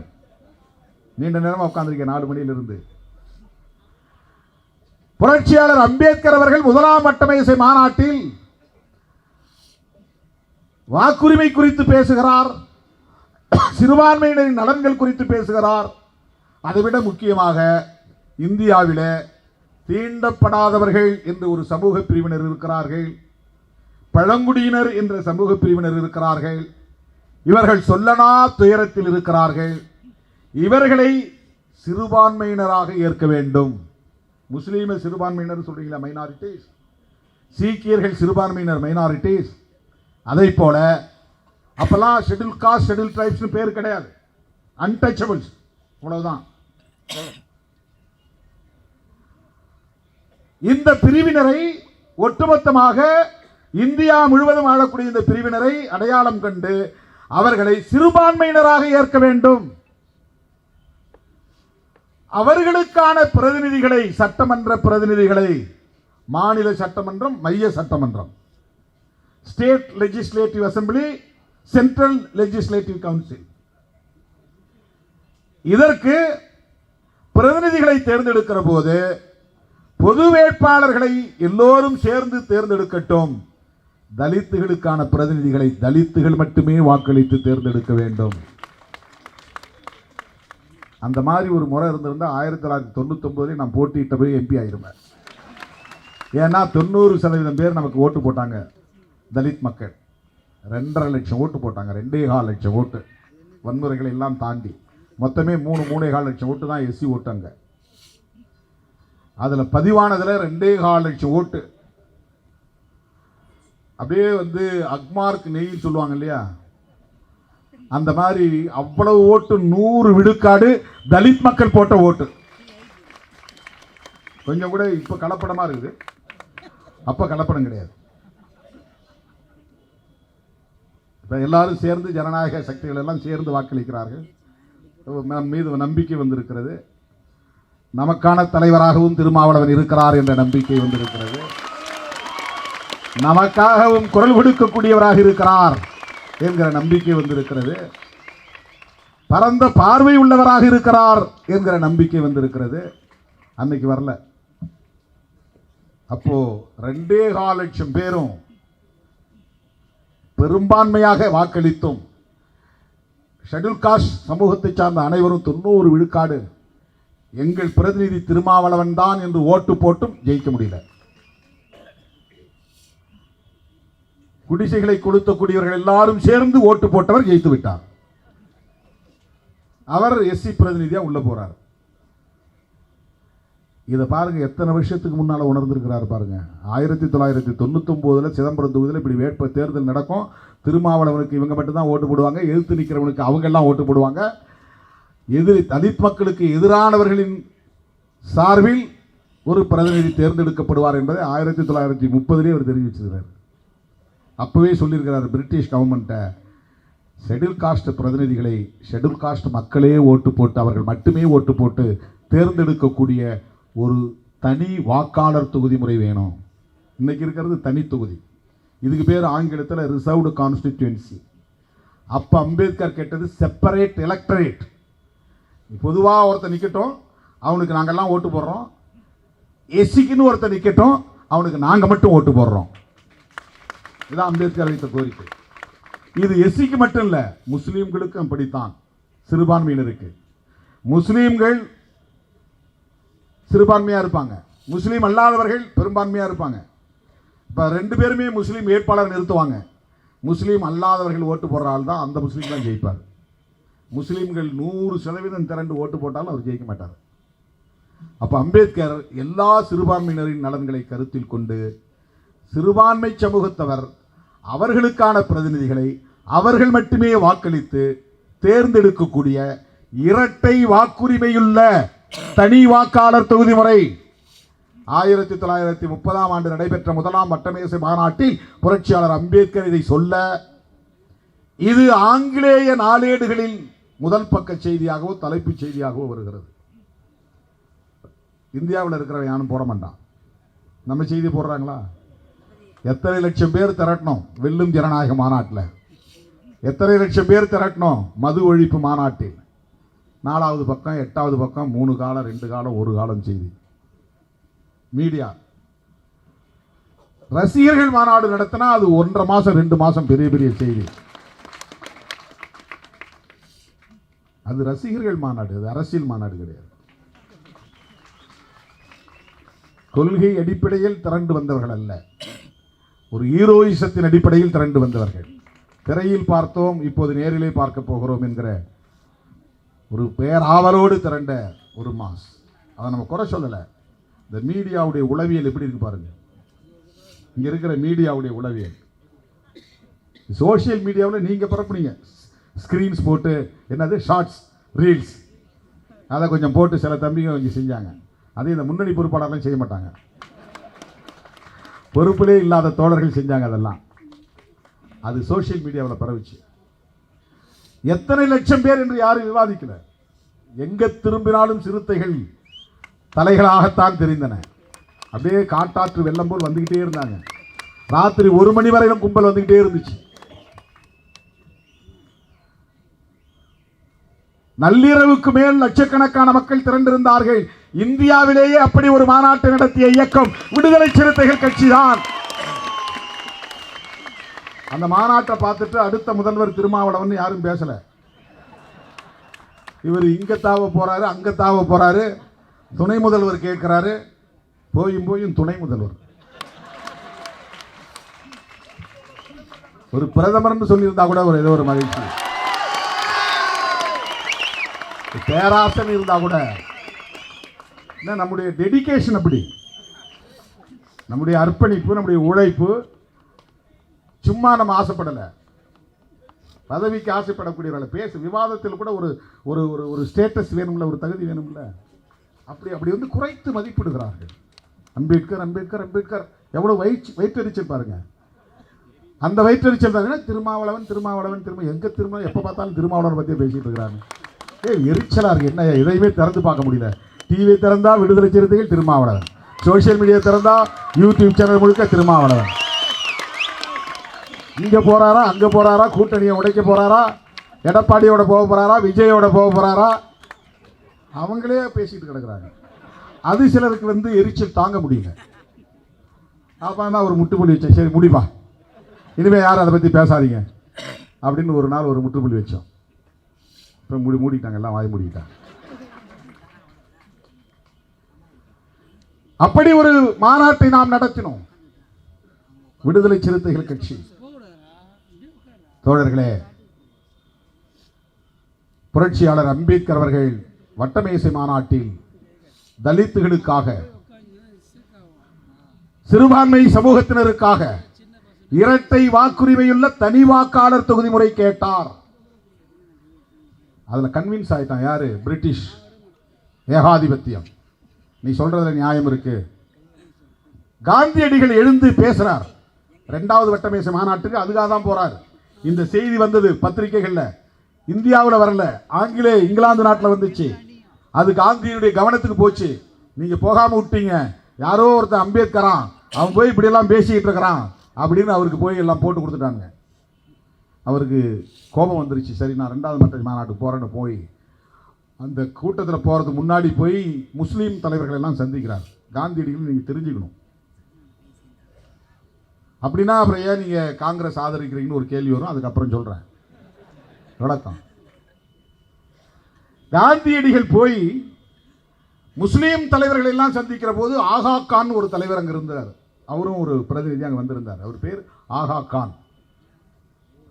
அவர்கிட்ட போய் கேட்கிறாரு, நீங்க உங்க சமூகத்துக்காக பல கோரிக்கைகளை எழுப்ப வரீங்க, 14 கோரிக்கைகள் வச்சிருக்கிறீங்க, நான் பார்த்தேன், அத்தனையும் நான் அப்படியே அன்கண்டிஷனலாக சப்போர்ட் பண்ணுறேன், நிபந்தனையற்ற ஆதரவு தரேன். நீங்கள் ஒன்றே ஒன்று செய்யணும். என்ன செய்யணும்? அம்பேத்கர் கொண்டு வர்ற தீர்மானத்துக்கு நீங்கள் ஆதரவு தரக்கூடாது. என்ன அம்பேத்கர் கொண்டு வராரு? Separate electorate with dual voting power, 2 வாக்குரிமை உள்ள தனி வாக்காளர் தொகுதி முறை. அப்போ ஆகா கான் சொல்லியிருக்கிறாரு, அவரும் எங்களைப் போல ஒடுக்கப்பட்டவர்களுக்காக பேச வந்திருக்கிறார், எளிய மக்களுக்காக பேச வந்திருக்கிறார். நீங்க சொல்றதுக்கு நான் இணங்க முடியாது, நான் ஈல்டாக மாட்டேன். ஆகா கான் மறுத்துறார். அந்த வட்டமேசை மாநாட்டில் தான் அம்பேத்கருக்கும் காந்திக்கும் நேருக்கு நேர் மோதல் நடந்திருக்கிறது. அம்பேத்கர் எழுந்து பேசிய உடனே காந்தி சொல்லியிருக்கிறாரு, நான் தான் இந்துக்களின் பிரதிநிதி, நான் தான் அந்த கருத்தை பேசுவேன். அம்பேத்கர் சொல்லியிருக்கிறாரு, நீங்க சாதி இந்துக்களின் பிரதிநிதி, நான் ஒடுக்கப்பட்ட மக்களின் பிரதிநிதி அப்படின்னு சொல்லியிருக்கிறார். இது நேருக்கு நேர் நடந்திருக்கு. வெள்ளைக்காரன் அந்த விவாதத்தை எல்லாம் கேட்டு முடித்து செப்பரேட் எலக்ட்ரேட் ஆர்டர் போட்டுறான். காந்தி இங்கேருந்து மாநாடு முடிஞ்ச பிறகு நேராக போயிடுறார். அங்கே போய் ஒரு போராட்டம் நடத்தி பூனாவில் கைதாகி எரவாடாங்கிற இடத்துல ஒரு சிறையில் கைதாகி உள்ளே போயிடுறாரு. உள்ளே போய் இருந்துக்கிட்டே கடிதம் எழுதுறார். யாருக்கு? 5ஆம் ஜார்ஜ் மன்னருக்கு, ராம்சே மெக்டொனால்ட் அவருக்கு கடிதம் எழுதுறார். எந்த காரணத்தை முன்னிட்டு அம்பேத்கருடைய கோரிக்கையை நிறைவேற்றிவிட வேண்டாம், அப்படி நீங்கள் நிறைவேற்றினால் நான் சாகும் வரை உண்ணாவிரதம் இருப்பேன். அவர் கடிதம் போய் சேரதுக்குள்ள ஆர்டர் போட்டாங்க, செப்பரேட் எலக்ட்ரேட், அம்பேத்கருக்கு அவருடைய கோரிக்கையை நிறைவேற்றுகிறோம் போட்டான். இவருக்கு தகவல் கிடைக்குது, ஆத்திரம் பொங்குகிறது. உடனே உண்ணாவிரத போராட்டம் அறிவிச்சிட்டார். 1932 செப்டம்பர் 20ஆம் தேதி. அப்ப சிறையில் இருக்கிறார் அவர். பல முறை கடிதம் எழுதியும் நேருக்கு நேராக பேசியும் இப்படி பண்ணிட்டாங்களே அப்படிங்கிற ஆத்திரத்தில் இதை திரும்ப பெறுகிற வரையில் நான் உண்ணாவிரதம் இருப்பேன். நல்ல வேளை அவங்களுக்கு யாரும் சாட்டையால் அடிச்சிங்கன்னு சொல்லலை. கூட இருந்தவ யாரும் அப்போ காந்திஜி உங்களுக்கு நான் சாட்டை வாங்கி தரேன், நீங்கள் அடிச்சிங்க அப்படின்னு யாரும் அப்போ ஆலோசனை சொல்லலை. அவர் உண்ணாவிரதம் இருப்பேன். அவர் உண்ணாவிரதம் இருந்தால் எப்படி இருப்பார்னா, ஆட்டுப்பாலும் சாப்பிடுவார், கடலைக்கொட்டையும் சாப்பிடுவார், சோறு சாப்பிட மாட்டார், ரொட்டி சாப்பிட மாட்டார், சாம்பார் சட்னி இருக்காது. ஆட்டுக்கடலையும் வேர்க்கடலையும், ஆட்டு பாலும் வேர்க்கடலையும். அவர் எப்போ உண்ணாவிரதம் இருந்தாலும் அவர் சாப்பிட்டு தான் இருப்பார். ஆட்டுப்பால் நல்ல புரோட்டீன் உள்ள ஒரு உணவு, வேர்க்கடலையும் நல்ல புரோட்டீன் உள்ள ஒரு உணவு. இதெல்லாம் ஒரு 10 பேர் வேர்க்கடலை சாப்பிட்டா நல்லது உடம்புக்கு. அவ்வளோ அற்புதமான ஒரு உணவு. காந்தி எப்படி கண்டுபிடிச்சு வச்சிருக்காரு பாருங்க. செப்டம்பர் மாதம் 20ஆம் தேதி 1932ஆம் ஆண்டு எரவாடா சிறைச்சாலையிலே ஆங்கிலேய ஏகாதிபத்தியத்தின் அரசாணையை எதிர்த்து சாகும் வரை உண்ணாவிரத போராட்டம். தமிழ்நாட்டிலிருந்து ராஜாஜி பதறி அடிச்சுட்டு ஓடுறாரு. ராஜகோபாலாச்சாரியார் அவர் காந்தியுடைய சம்பந்தி. தமிழ்நாட்டிலிருந்து முதுபெரும் தலைவர் எம்.சி. ராஜா போறார். எம்.சி. ராஜா அம்பேத்கருக்கு ஆதரவா போல, காந்தியடிகளுக்கு ஆதரவா போறார். அப்படி ஒரு அரசியல் நடந்தது. அவர் அம்பேத்கர் வாழ்ந்த காலத்தில் தலித் தலைவர்கள் அவ்வளவு எளிதாக அவரை ஏற்றுக்கொள்ளவில்லை. இப்போ நமக்கு எதிராக நிறைய பேர் வேலை செய்கிறாங்க பாருங்க. பாமகவை எதிர்க்க மாட்டாங்க, பாஜகவை எதிர்க்க மாட்டாங்க, விசிகாவை தான் எதிர்ப்பாங்க. சாதி வெறியர்களை எதிர்க்க மாட்டார்கள். விடுதலை சிறுத்தைகள் கொடியேற்றக்கூடாது, இந்த ஏரியாவில் வால்ரைட்டு எழுதக்கூடாது, இங்கே கொடியேற்றக்கூடாது, அவர் படம் போட்ட போஸ்டருக்கு ஒட்டக்கூடாது. ராமதாஸ் படம் ஒட்டலாமா? ஒட்டிக்கோ, வா என் வீட்டு வாசல்லே ஒட்டிக்கோ. வாஜ்பாய் படம் ஒட்டலாம். இது அன்னைக்கு இருந்திருக்கு. அம்பேத்கர் காலத்திலேயே நம்முடைய இந்த சமூகத்தை சார்ந்த பல தலைவர்கள் அம்பேத்கருக்கு எதிராக இருந்தாங்க. எம்.சி. ராஜா பெரிய அறிஞர், தேசிய தலைவர். அவர் நாடாளுமன்ற உறுப்பினராக இருந்தார். முதலில் தலித் சமூகத்தில் முதல் நாடாளுமன்ற உறுப்பினர். வட இந்திய மாநிலங்களில் அவரை அழைத்து பல நிகழ்ச்சிகளை நடத்திய காலம் உண்டு. ஆங்கில நாளேடுகளில் முதல் பக்கத்திலேயே எம்.சி. ராஜா படம் போட்டு செய்தி வரக்கூடிய அளவுக்கு ஆங்கில அறிவு படைத்தவர், அரசியல் ஞானம் படைத்தவர். ஆனால் அவர் காந்தியடிகள் உண்ணாவிரதம் இருந்ததை கேட்டு பதறியடித்துக் கொண்டு போகிறார். இவங்கெல்லாம் போய் என்ன பண்ணாங்கன்னா, காந்திகிட்ட போய் ரெக்வஸ்ட் பண்றாங்க, போராட்டத்தை விட்டுருங்க, வேண்டாம், நீங்க தேசப்பிதா மகாத்மா, நீங்கள் உயிரோடு இருக்க வேண்டும், இந்த நாடு விடுதலை அடைய வேண்டும், உங்களை இழந்தால் நாடு அனாதையாகிவிடும். இப்ப வெள்ளைக்காரன் சொல்றான், நாங்க போட்டதுதான் உத்தரவு, இது பத்தி ஏதாவது நீங்க முடிவெடுக்கணும்னா அம்பேத்கர்னு ஒருத்தர் அங்க இருக்கிறார்ல, அவர்கிட்ட பேசுங்க.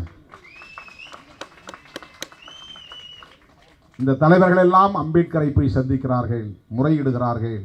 நீங்க ஒரு வார்த்தை காந்தி கிட்ட சொல்லுங்க, அவர் உண்ணாவிரதத்தை நிறுத்திக்குவாரு, இந்த கோரிக்கை வேண்டாம், நாம் எல்லாம் இந்துக்கள் ஒற்றுமையா இருப்போம், நீங்க வேற நாம வேற இல்லை, நானும் இந்து தான், நீ இந்து தான், தீண்டாமை இருக்கிறது உண்மைதான், அது தப்பு தான், தீண்டாமை வேண்டாம் தானே அம்பேத்கர் காந்தி சொல்றாரு, நாம் எல்லாம் தீண்டாமை ஒழிக்க பாடுபடுவோம் அப்படின்னு அவரை கன்வின்ஸ் பண்றாங்க. அப்ப அம்பேத்கர் சொல்றாரு, கோடானு கோடி மக்களின் உரிமை முக்கியமா, ஒரு காந்தியின் உயிர் முக்கியமா என்றால் கோடானு கோடி மக்களின் உரிமைகள் தான் முக்கியம், காந்தி இறந்தாலும் நான் அதை பற்றி கவலைப்பட மாட்டேன் என்று தான் புரட்சியாளர் அம்பேத்கர் சொல்கிறார்.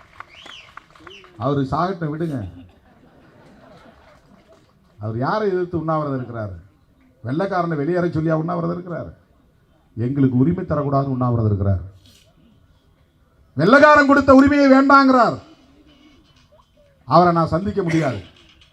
ஒரு நாள் 2 நாள் நாடே பதற்றம். நல்ல வேளை அப்ப சோசியல் மீடியா இல்லை.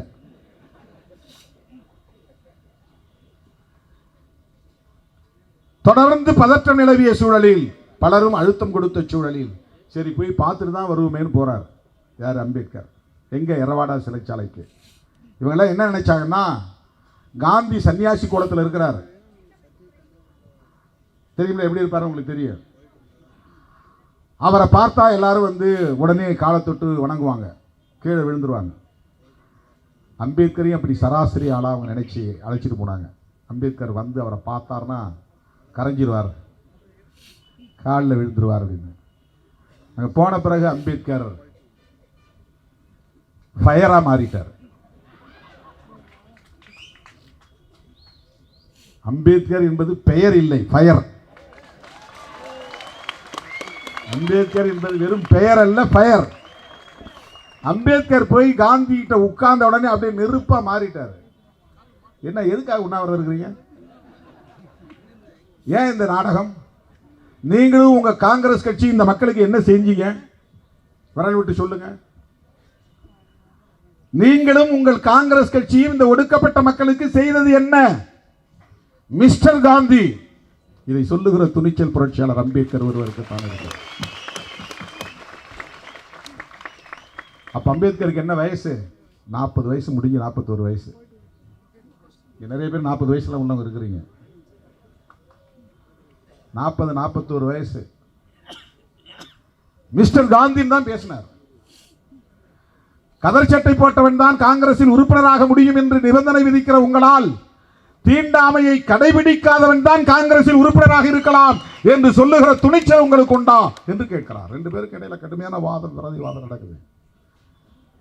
என்னடா வம்பா போச்சே, இவர் அழைச்சிட்டு இப்படி ஆகி போச்சே, இவர் வந்தது அவர் காலில் விழுந்துருவார்னு நினைச்சேன், அவர் கண்ட கொஞ்சம் கூட மதிக்க மாட்டேங்கிறாரே, நாம தான் மகாத்மான்னு நினைக்கிறோம் காந்திய, இவர் சாதாரண ஆளால இவர் டீல் பண்றாரு, இவர் டீலே வேற மாதிரி இருக்குது, அம்பேத்கர் டீலே வேற லெவலா இருக்கு. அவங்களுக்கு அதிர்ச்சி ஆகுது கூப்பிட்டு போனவங்கலாம். அப்புறம் வெளியே நான் சொல்லிட்டு எங்கள் கட்சிக்காரங்கள்ட்ட பேசிட்டு நான் முடிவு சொல்கிறேன்ட்டு வந்துடுறாரு. ஏன்னா கான்வர்சேஷன் முடிக்கணும் இல்லையா, உள்ளவே இருக்க முடியாது. எங்கள் கட்சிக்காரங்கள்ட்ட பேசிட்டு நான் முடிவு சொல்கிறேன்ட்டு வந்துடுறாரு. அவருடைய சக தோழர்களோட கலந்து பேசுகிறார். 3வது நாள் 4வது நாள், ஒருவேளை காந்தி செத்து போனால் காந்தியின் சாவுக்கு அம்பேத்கர் காரணம் என்று வரலாறு பழிக்கும். ஒருவேளை காந்தி இறந்து போனால் இந்த ஒடுக்கப்பட்ட மக்கள் தான் இதற்கு காரணம் என்று வரலாறு பழிக்கும். ஒருவேளை காந்தி இறந்து போனால் சேரி புறங்களை குறிவைத்து தாக்குவார்கள், தீ வைப்பார்கள், படுகொலை செய்வார்கள், ஒரு இனப்படுகொலையே நிகழும் என்று புரட்சியாளர் அம்பேத்கர் கருதி மறுபடியும் அவர் காந்தியை சந்தித்து அவர் ஒரு ஒப்பந்தத்திற்கு வருகிறார். அந்த ஒப்பந்தம் தான் பூனா ஒப்பந்தம். 1932 செப்டம்பர் 24 நடந்த ஒப்பந்தம். அதில் என்ன பெரிய வேடிக்கை என்றால், காந்தி கையெழுத்திடவில்லை. அதில் அவருக்கு பதிலாக மதன் மோகன் மாளவியான்னு ஒருத்தர் கையெழுத்து போடுறாரு. அவரோட 7-10 பேர் கையெழுத்து போடுறாங்க. அதில் தான் அந்த தனி வாக்காளர் தொகுதி முறையை அவர் கைவிட்டுறார். சரி அப்படின்னு இன்னைக்கு இருக்கிற தனி தொகுதி முறை வருது. இதுதான் பூனா ஒப்பந்தம். வட்டமேசை மாநாட்டுக்கு பிறகு நடந்த முக்கியமான அரசியல் மாற்றம் இது.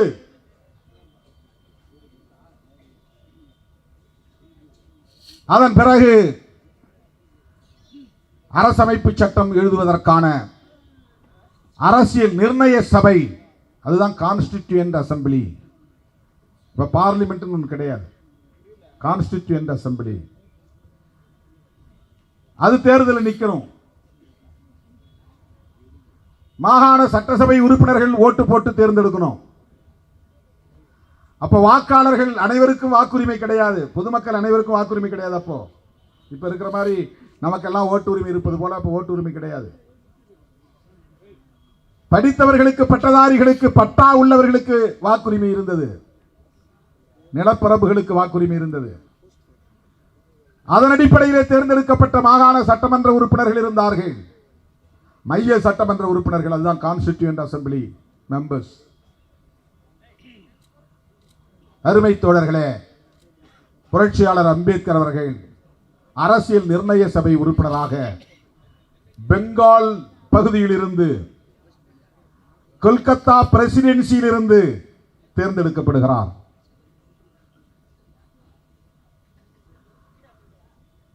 இதற்கிடையிலே பாகிஸ்தான் பிரிகிறது 1947.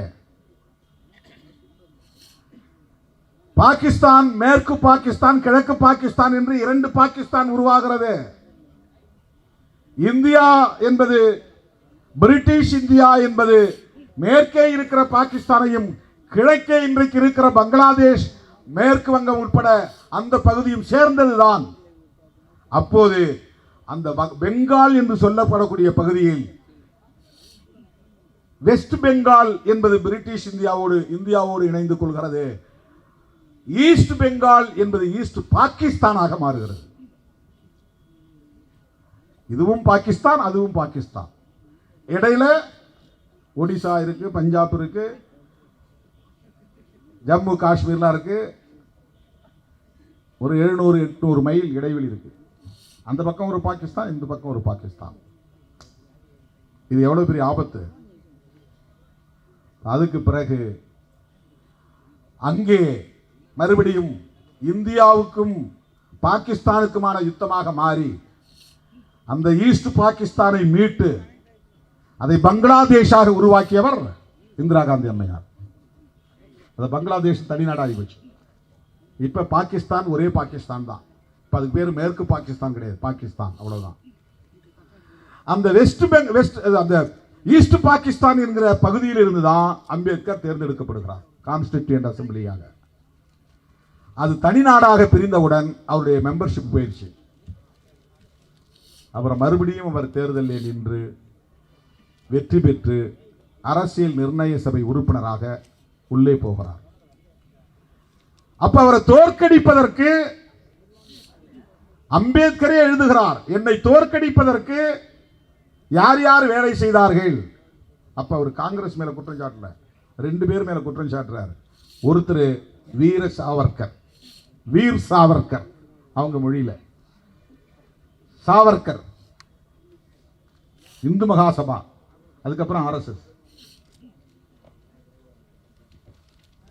இன்னொருத்தர் SA டான்கே, அவர் யாருன்னா கம்யூனிஸ்ட் தலைவர்.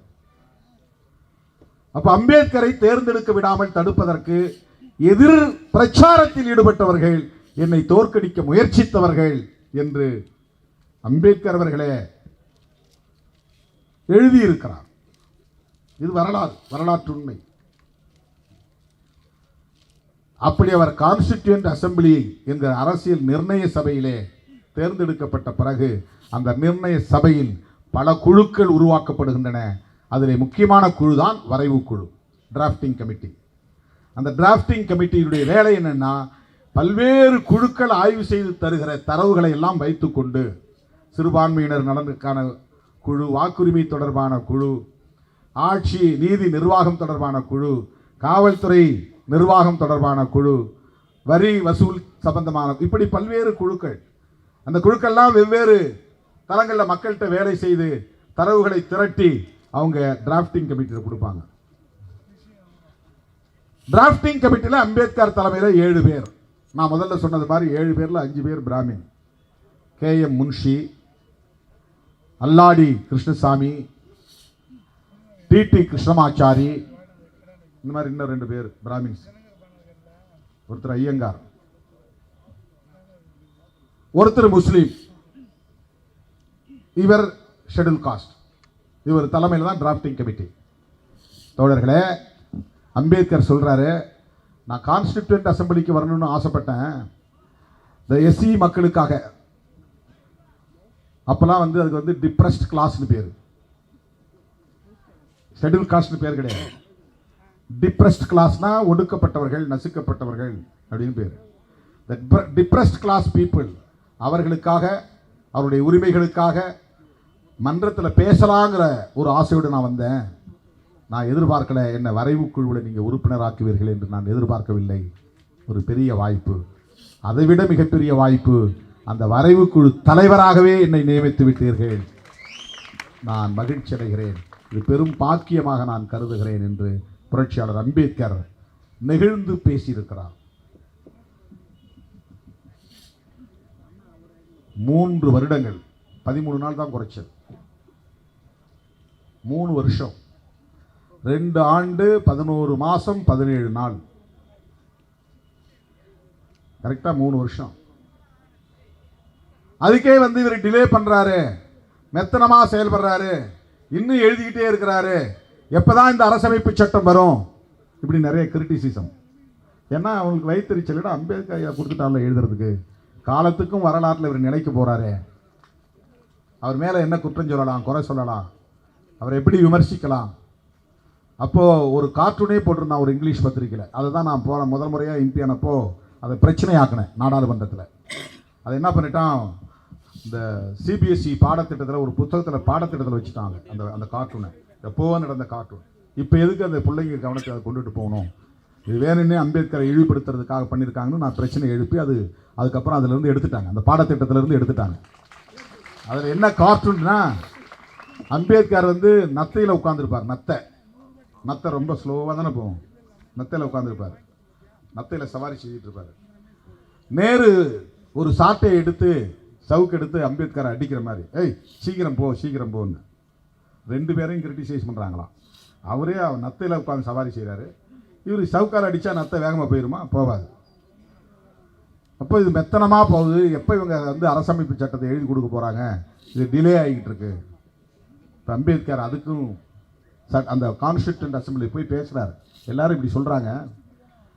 ஒரு 4 நாடுகளை அவர் மேற்கோள் காட்டுறார். ஆஸ்திரேலியா, கனடா, அமெரிக்கா, இன்னொன்று சவுத் ஆப்பிரிக்கான்னு நினைக்கிறேன். ஒவ்வொரு நாட்டிலையும் எவ்வளவு நாள் ஆயிருக்கு, எத்தனை வருஷம் ஆயிருக்கு, அதுக்கான என்ன காரணம், பின்னணி. நம்ம நாடு எப்படிப்பட்ட நாடு, இந்த நாட்டுக்கு இவ்வளவு வேகமா எழுத முடிந்ததே பெரிய விஷயம், நாங்கள் சீக்கிரம் முடிச்சிட்டோம் என்று விளக்கம் தருகிறார் புரட்சியாளர் அம்பேத்கர் அவர்கள் எழுதிய அந்த அரசமைப்பு சட்டம் குறித்து. ஒவ்வொரு நாளும் கான்ஸ்டிடியூயன்ட் அசெம்பிளியில, அந்த அரசியல் நிர்ணய சபையில கடுமையான வாத பிரதிவாதங்கள் நடந்திருக்கின்றன. இதை நீக்கணும், இதை சேர்க்கணும், இது வேண்டாம், இந்த சொல் தேவையில்லை.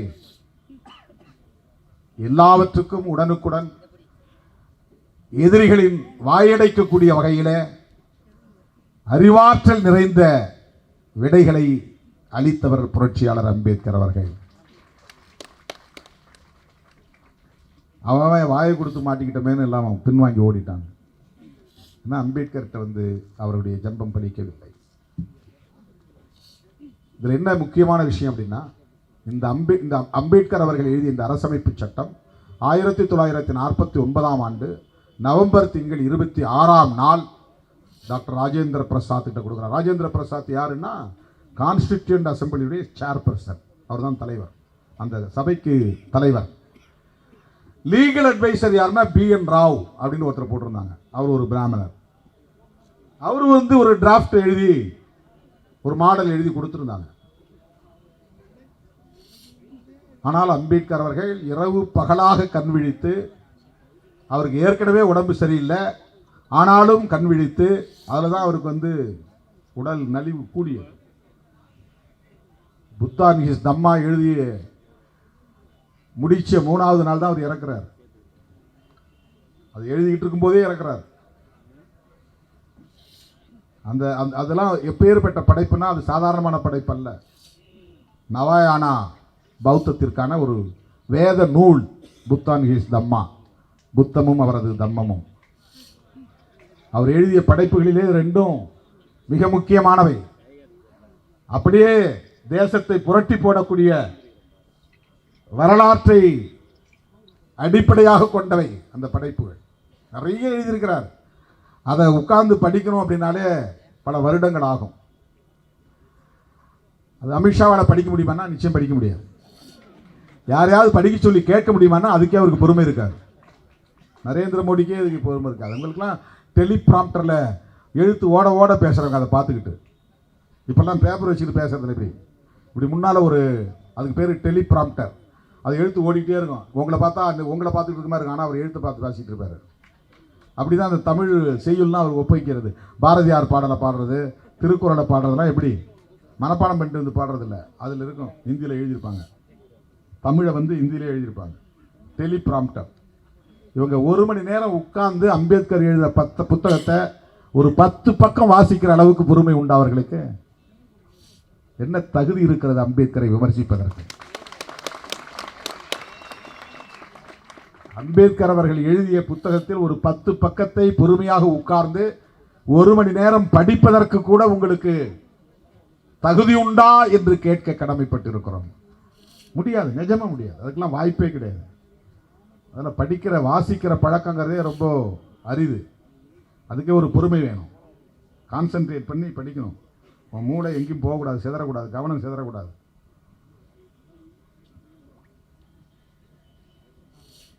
அவ்வளவு அரும்பாடுபட்டு 3 ஆண்டு காலம் உழைத்து, கண் துஞ்சாமல் உழைத்து அவர் எழுதி முடித்த சட்டம் தான் இந்திய அரசமைப்பு சட்டம்.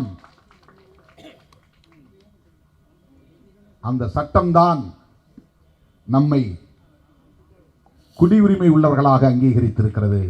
இந்தியா முழுவதும் வெவ்வேறு மாநிலங்களில் இருந்தாலும் இந்தியன் என்கிற குடியுரிமையை தருவது அரசமைப்பு சட்டம்.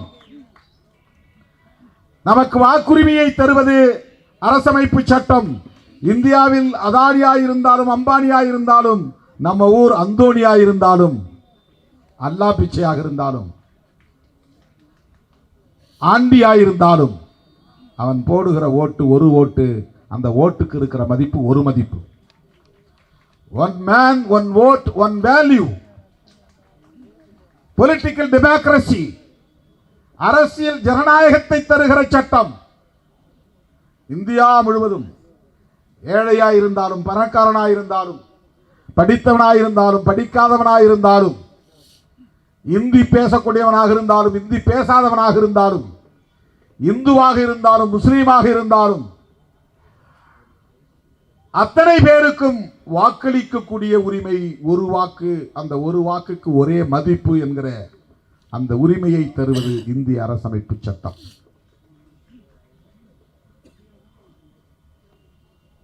அந்த அரசமைப்பு சட்டம் தான் விளிம்பு நிலை மக்களுக்கு ஜனநாயக உரிமைகளை தருகிறது. The marginalized sections, scheduled caste, scheduled tribes, minorities, இந்த விளிம்பு நிலை மக்களுக்கு ஜனநாயக உரிமைகளை தருகிறது. இந்த அரசமைப்பு சட்டம் தான் நமக்கு சமூக நீதியை தருகிறது. கல்வியிலும் வேலைவாய்ப்பிலும் உரிமையை தருகிறது, முன்னுரிமையை தருகிறது, அடிப்படை உரிமைகளை தருகிறது, சுதந்திரத்தை தருகிறது, நீதியை தருகிறது. ஒரே நீதிமன்றம். நீதியை தருவதற்கான நீதி நிர்வாக முறை. எத்தனை வேறுபாடுகள் இருந்தாலும் இந்த ஒரே நீதி நிர்வாக முறையின் மூலம் நீதி கிடைப்பதற்கான உறுதிப்பாட்டை தருவது அரசமைப்பு சட்டம். அந்த அரசமைப்பு சட்டம் தான் தேர்தல் மூலம் நமக்கான பிரதிநிதிகளை தேர்ந்தெடுக்கிற உரிமையை தருகிறது. மக்கள் பிரதிநிதிகளால் இந்த நாட்டை ஆளுகிற உரிமையை தருகிறது. மக்கள் பிரதிநிதிகளால் நமக்கான சட்டங்களை இயற்றுவதற்கான உரிமையை தருகிறது. லெஜிஸ்லேஷன். இவையெல்லாம் தருகிற ஒரு மகத்தான சட்டம் தான் அரசமைப்பு சட்டம். இந்த அரசமைப்பு சட்டம் மத்தியிலே ஒரு அரசு, மாநிலங்களிலே ஒரு அரசு என்று ஆட்சி நிர்வாக முறையை வரையறுக்கிறது. மத்தியிலே இருக்கிற அரசுக்கு பெயர் யூனியன் கவர்மெண்ட், மாநிலங்களிலே இருக்கிற அரசுக்கு ஸ்டேட் கவர்மெண்ட். மத்தியிலே இருக்கிற அரசு பெடரல் சிஸ்டத்தை கொண்டது, கூட்டாட்சி முறையை கொண்டது. அதனால தான் அதுக்கு பேர் யூனியன் கவர்மெண்ட், யூனிட்டரி கவர்மெண்ட் அல்ல. ஒற்றை ஆட்சி முறை அல்ல, ஒற்றை அரசு அல்ல, ஒரே அரசு அல்ல. பல மாநிலங்களில் அரசு இருக்கும், அதற்கு சில அதிகாரங்கள். மத்திய அரசாங்கம் இருக்கும், அதற்கு சில அதிகாரங்கள். மாநில அரசுகளும் மத்திய அரசாங்கம் அல்லது ஒன்றிய அரசாங்கமும் சேர்ந்து சில துறைகளில் அதிகாரம் பெற்றிருக்கும். இதெல்லாம் முறைப்படுத்துறான். கான்ஸ்டிடியூஷன்ல பார்ட்ஸ், சாப்டர்ஸ் இருக்கும். அது ஒவ்வொரு பார்ட்டுக்குள்ளேயும் ஆர்டிகிள்ஸ் இருக்கும்.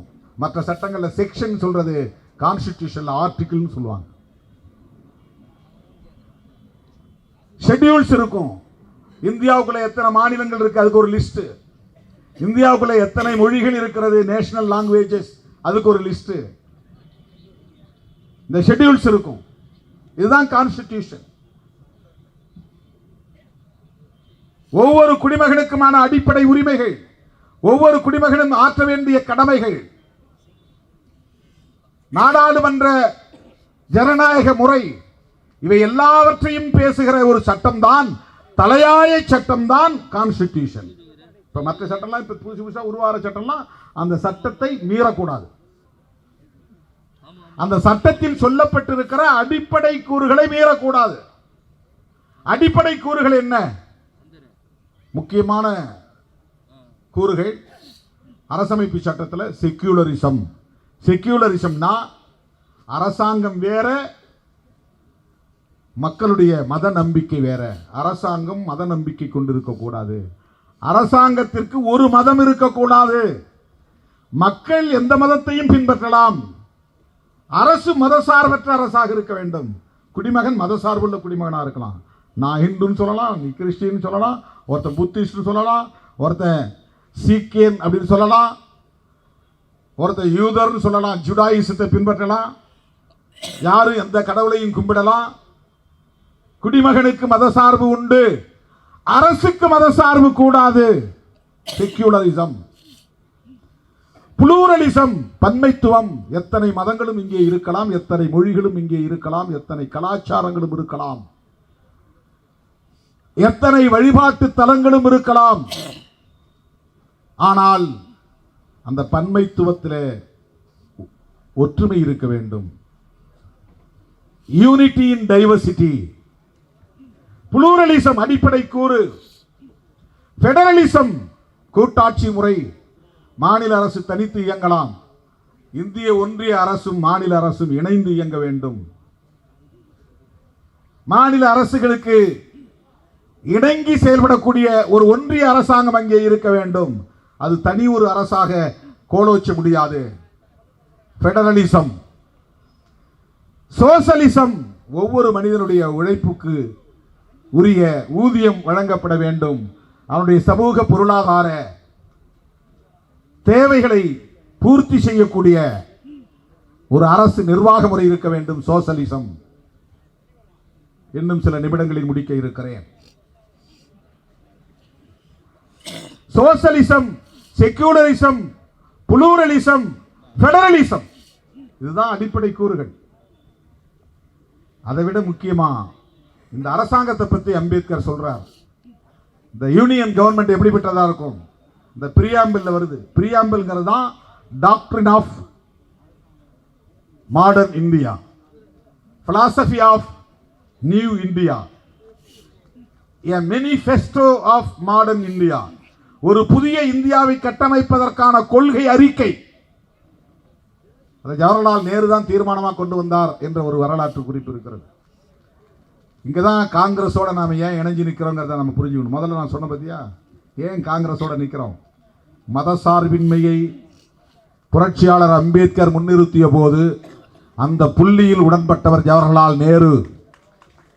புரட்சியாளர் அம்பேத்கர் மதசார்பின்மையை முன்னிறுத்திய போது எத்தனை முரண்பாடுகள் இருந்தாலும், விமர்சனங்கள் இருந்தாலும், பகை இருந்தாலும், மோதல் இருந்தாலும், மதசார்பின்மையில் உடன்பட்டவர் மகாத்மா காந்தியடிகள். காங்கிரஸ், காந்தி, ஜவஹர்லால் நேரு இந்த மூன்றும் தலித்துகளுக்கு எதிரான சக்திகள் என்று அம்பேத்கர் அவர்களால் அடையாளம் காணப்பட்ட நிலை இருந்தோம். இந்த மூன்று பேருமே அம்பேத்கர் அவர்களோடு ஒரு புள்ளியில் இணைந்தார்கள். அதுதான் செக்யூலரிசம். இந்த நாட்டுக்கு அரச மதம் வேண்டாம், இந்த அரசு மதசார்பற்ற அரசாக இருக்க வேண்டும் என்கிற கருத்தில் அம்பேத்கர் அவர்களோடு நேருவும் உடன்பட்டார், காந்தியும் உடன்பட்டார், காங்கிரசும் உடன்பட்டது. உலகத்தில் பல நாடுகளில் அரச மதம் உண்டு, பல நாடுகளில் அரச மதம் இல்லை. சைனா கூட அரச மதம் கிடையாது. இலங்கைக்கு அரச மதம் உண்டு, பாகிஸ்தானுக்கு அரச மதம் உண்டு, இந்தியாவுக்கு அரச மதம் இல்லை. ஸ்டேட் ரிலீஜன் கிடையாது, சைனாவுக்கும் கிடையாது. அங்க வந்து புத்திஸ்ட் கண்ட்ரின்னு சொல்றோமே தவிர ஸ்டேட் ரிலீஜன் கிடையாது. அப்படி எண்ணற்ற பல நாடுகள், ஸ்டேட் ரிலீஜன் இல்லாத நாடுகளும் உண்டு, இந்தியா மட்டும் இல்லை. அம்பேத்கர் அவர்கள் இந்தியாவுக்கு ஸ்டேட் ரிலீஜன் வேண்டாம் ஏன் முடிவெடுத்தார்? இந்தியாவோட ஸ்டேட் ரிலீஜன் அரசாங்க மதம்னு எந்த மதத்தை அறிவிக்க முடியும்? புத்திசத்தை அறிவிக்க முடியுமா? புத்திசம் பெரும்பான்மையாக இருந்திருந்தால் புரட்சியாளர் அம்பேத்கர் புத்திசத்தை ஸ்டேட் ரிலீஜன் என்று அறிவித்திருந்தாலும் ஆச்சரியப்படுவதற்கு இல்லை. சிக்கிசத்தை அறிவிக்க முடியுமா? அது ஒரு சிறுபான்மை மதம். இஸ்லாம் அறிவிக்க முடியுமா? முடியாது, மிக சொற்பமான மக்கள் தொகை கொண்ட ஒரு மதம். கிறிஸ்டியானிட்டி முடியுமா? முடியாது, மிக சொற்பமான மக்கள் தொகை கொண்ட ஒரு மதம். இந்து மதம் பெரும்பான்மை மக்கள் பின்பற்றக்கூடிய மதம். ஆனால் அதை ஏன் அறிவிக்க கூடாது? அறிவிக்க முடியாது. ஏன் அறிவிக்க முடியாது என்றால், inbuilt it is a discriminatory religion, பாகுபாடு கொண்ட ஒரு மதம். என்ன பாகுபாடு? பிறப்பால் பாகுபாடு. ஆண் அது ஒரு இயற்கை, பெண் இயற்கை. பெண்ணாய் பிறப்பதும் ஆணாய் பிறப்பதும் இயற்கையின் நியதி. அதை இப்படியும் சொல்லலாம், இயற்கையின் விதி என்றும் சொல்லலாம். ஒருவன் ஆணாய் பிறப்பதும் ஒருவன் பெண்ணாய் பிறப்பதும் யாரும் தீர்மானிக்க முடியாது, மனிதன் தீர்மானிக்க முடியாது. அது இயற்கையின் நியதி. பிறப்பின் அடிப்படையில் ஆண் மேலானவன் பெண் கீழானவள் என்கிற ஒரு பாகுபாடு, டிஸ்கிரிமினேஷன் இந்த சமூகத்தில் உண்டு, இந்து சமூகத்தில் உண்டு, இந்து மதத்தில் உண்டு, இந்து தர்மத்தில் உண்டு, சனாதன தர்மத்தில் உண்டு, வர்ணாசிரம தர்மத்தில் உண்டு. அந்த மதத்தை அரச மதமாக ஆக்கினால் சட்டப்பூர்வமாக இந்த பாகுபாடு நிலை பெற்றுவிடும். எப்படி அதை போய் ஸ்டேட் ரிலீஜன் அறிவிக்க முடியும்? பிறப்பின் அடிப்படையிலே உயர்வு தாழ்வை ஏற்றுக்கொண்டிருக்கிற ஒரு பாகுபாடு நிறைந்த மதம். வர்ணாசிரம தர்மப்படி, சனாதன தர்மப்படி பார்ப்பனர்களே உயர்ந்தவர்கள், மற்றவர்கள் அனைவரும் பார்ப்பனர்களுக்கு கீழ்ச்சாதி. இது பேதம், இந்த பாகுபாடு, இந்த டிஸ்கிரிமினேஷன் உலகத்தில் எந்த மதத்திலும் கிடையாது. இஸ்லாத்தில் உண்டா? இல்லை. கிறிஸ்தவத்தில் உண்டா? இல்லை. சீக்கியத்தில் உண்டா? இல்லை. பௌத்தத்தில் உண்டா? இல்லை. யூத மதத்தில் உண்டா? இல்லை. உலகில் தோன்றிய மதங்களுள் பிறப்பின் அடிப்படையில் உயர்வு தாழ்வை நிலைப்படுத்தி இருப்பது, வேதமாக அதை நிர்ணயித்திருப்பது, வரையறுத்திருப்பது சனாதன தர்மம் மட்டும்தான். இவர்கள் சொல்லுகிற இந்துயிசம் மட்டும்தான். ஆகவேதான் புரட்சியாளர் அம்பேத்கர் இந்த அரசு மதசார்பற்ற அரசு, செக்யூலர் ஸ்டேட், இந்த அரசாங்கத்திற்கு மதம் கிடையாது. இதுதான் இப்ப அவர்களுக்கு பிரச்சனை. இந்த அரசாங்கத்தை பற்றி சொல்லுகிற போது சாவரின் டெமோக்ராட்டிக் ரிபப்ளிக் இப்படிதான் முதல்ல எழுதுறார் அம்பேத்கர். 1949 நவம்பர் 26 டாக்டர் ராஜேந்திர பிரசாத் அவரிடத்தில் கொடுக்கிற போது இந்த பிரியாம்பிள் என்கிற முகப்புரையிலே, we the people of India having solemnly resolved to constitute into a sovereign democratic republic, இப்படி ஒரு அரசை நாங்கள் நிறுவப் போகிறோம். இந்த அரசின் மூலம் இங்குள்ள சிட்டிசன்ஸ், குடிமக்களுக்கான ஜஸ்டிஸ், நீதி, என்னென்ன நீதின்னு எழுதுறார். சோசியல், எக்கனாமிக், பொலிட்டிக்கல், 3 வகையான நீதி. சமூக நீதி, பொருளாதார நீதி, அரசியல் நீதி. லிபர்ட்டி, சுதந்திரம். என்ன சுதந்திரம்? தாட், சிந்திப்பதற்கு. எக்ஸ்பிரஷன், வெளிப்படுத்துவதற்கு. பிலீஃப் அண்ட் ஃபெய்த், வர்ஷிப்பிங், கடவுள் இப்படி இருக்கிறான் நம்புவதற்கு, வழிபாடு செய்வதற்கு. நான் கும்புற கடவுளுக்கு இதுதான் பெயர், சிவன் பெயர், திருமால்னு பெயர், அது ஒரு நம்பிக்கை. அவர் இப்படித்தான் தோன்றினார், இப்படித்தான் இருந்தார், இப்படித்தான் எங்களை ஆட்கொண்டிருக்கிறார். அது புராண நம்பிக்கைகள் அல்ல, எங்கள் வாழ்வியல் நம்பிக்கை. அந்த belief and faith and worshipping, இதுக்கான லிபர்ட்டியை கொடுக்கிறார் கான்ஸ்டிடியூஷன்ல. நாங்கள் உருவாக்க போகிற இந்த அரசு இதையெல்லாம் தரும். சமூக நீதியை, பொருளாதார நீதியை, அரசியல் நீதியை, லிபர்ட்டி, ஈக்குவாலிட்டி. ஈக்குவாலிட்டின்னா சமத்துவம். எதுல? Status and opportunity. Status and opportunity, வாய்ப்பு தருவதில் சமத்துவம். ஒருத்தரை தகுதிப்படுத்தி மதிப்பதில் சமத்துவம். நீயும் மனுஷன், நானும் மனுஷன். அதில் வேற எந்த இன்இக்வாலிட்டி இருக்கக்கூடாது. நீ வேற சாதி, நான் வேற சாதி, நீ வேற வர்ணம், நான் வேற வர்ணம், நீ உயர்ந்த அதிகாரி, நீ சாதாரண ஆளு, நீ முதலாளி, நீ தொழிலாளி. இந்த மாதிரி ஸ்டேட்டஸில் இன்இக்வாலிட்டி இருக்கக்கூடாது. டிஸ்பாரிட்டிஸ் இருக்கலாம், இன்இக்வாலிட்டி இருக்கக்கூடாது, வேறுபாடு இருக்கலாம், பாகுபாடு இருக்க, சமத்துவமின்மை இருக்கக்கூடாது. அந்த ஸ்டேட்டஸில் ஈக்குவாலிட்டி, சமத்துவத்தை கடைபிடிப்போம். தரும் இந்த அரசு உறுதிப்படுத்தும். ஃப்ரெட்டர்னிட்டி, சகோதரத்துவம். நாம் எல்லாம் இந்தியன் என்கிற உணர்வோடு, ஒரே சகோதரத்துவ உணர்வோடு வாழ வேண்டும் என்கிற உணர்வை கட்டமைக்கும். அந்த வாழ்வியலை இங்கே உருவாக்கும். இதுதான் 4 pillars of the Constitution: justice, liberty, equality and fraternity. Ambedkar அரசமைப்பு சட்டத்தின் முகப்புரையில் இதை பதிவு செய்கிறார். இதுதான் அடிப்படை கூறுகள். இது என்ன செய்யுதுன்னா, சமத்துவம் இல்லாத மதத்தை சீர்குலைக்கிறது, சகோதரத்துவம் இல்லாத மதத்தை தாக்குகிறது, சுதந்திரம் தராத மதத்தை புறந்தள்ளுகிறது. இது எல்லாமே சனாதன தர்மத்துக்கு எதிரானது. லிபர்ட்டி சனாதன தர்மத்துக்கு எதிரானது. சோசியல் ஜஸ்டிஸ் சனாதன தர்மத்துக்கு எதிரானது. லிபர்ட்டினா நீ எந்த கருத்தும் சொல்ல முடியாது, நீ கீழ்சாதிக்கார வார்த்தையை பேசக்கூடாது, நீ புரட்சிகரமா சிந்திக்க கூடாது, ஜனநாயகபூர்வமா சிந்திக்க கூடாது, நான் கும்பிடுற கோயில நீ கும்பிடக்கூடாது, உனக்கு அம்மன் மேல நம்பிக்கை இருக்கலாம், எனக்கு அம்மன் மேல நம்பிக்கை இருக்கலாம், ஆனா நீ இந்த கோயிலுக்குள்ள நுழையக்கூடாது, மேல் பாதியா நீ வரக்கூடாது உள்ள. எல்லா ஊர்லயும் உதாரணத்துக்கு மேல் பாதி, கிராமங்களில் இருக்கிற எல்லா கோயில்களிலும் இன்னைக்கு தலித்தில் நுழைய முடியாது. அது இந்தியா முழுக்க இருக்கு, தமிழ்நாட்டில் மட்டும் கிடையாது. ஏதோ தமிழ்நாட்டில் மட்டும்தான் இருக்கிறேன்னு நாளைக்கு யூடியூப்ல எடுத்து போடுவாங்க. திமுக கூட்டணியில் இருக்கிற திருமாவளவன் தமிழ்நாட்டில் எல்லா கோயிலையும் தலித்துகள் நுழைய முடியலன்னு சொல்றாரு, முதலமைச்சருக்கு எதிராக பேசுறாரு, எடுத்து போடுவாங்க. இந்தியா முழுக்க இருக்குது. இதுதான் இந்தியா முழுக்க இருக்கிற பினாமினா, சோசியல் பினாமினா இருக்கு. இது இப்ப சுதந்திரம் இல்லை, செருப்பு போட முடியாது, சைக்கிள் ஓட்ட முடியாது. இதெல்லாம் நீண்ட காலமாக இருந்து இது எல்லாத்தையும் தகர்க்கிறது இந்த அரசமைப்பு சட்டம். சுதந்திரம் எல்லாருக்கும் உண்டு. நீ செருப்பு போட்டால் நானும் செருப்பு போடுவேன், நீ கோயிலில் கும்பிட்டா நானும் கோயிலில் கும்பிடுவேன். நான் தனியாக கோயில் கட்ட மாட்டேன், உன் கோயிலுக்கு அந்த கோயிலுக்குள்ளே உள்ள வருவேன். இது எல்லாருக்கும் பொதுவான கோயில். நீ குளிக்கிற துறைப்பாட்டில் நானும் குளிப்பேன், நீ வேற துறைப்பாட்டில் குளிக்கிறன்னு சொல்லக்கூடாது. நீ புதைக்கிற சுடுகாட்டில் நானும் புதைப்பேன்.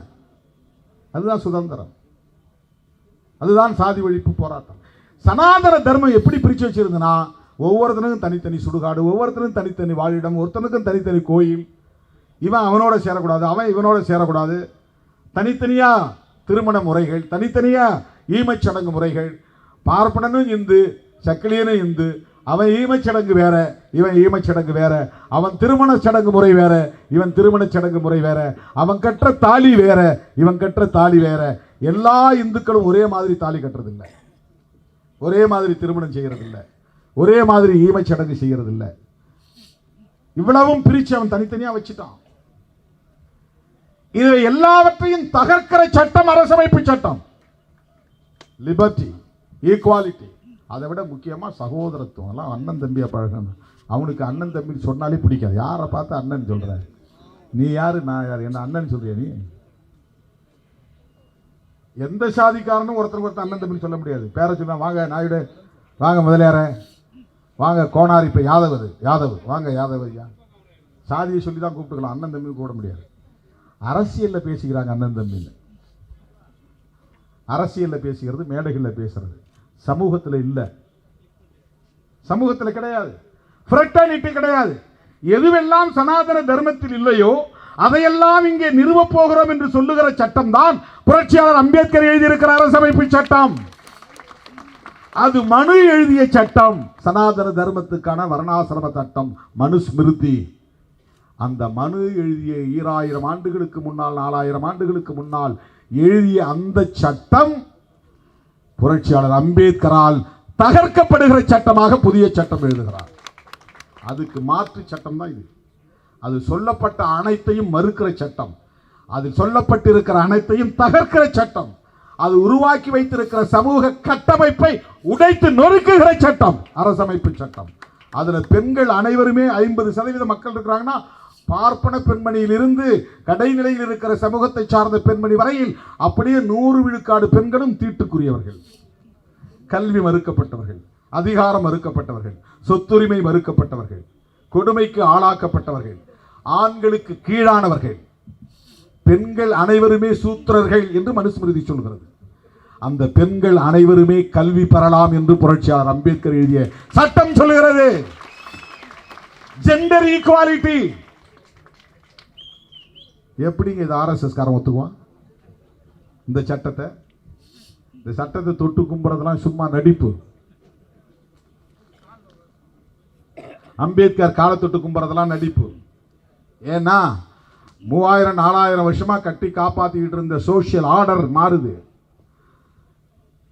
அந்த ஆர்டர் இருந்துருச்சா திருமாவளவன் யாருக்காவது மாடு மேய்ச்சி இருந்திருப்பான்.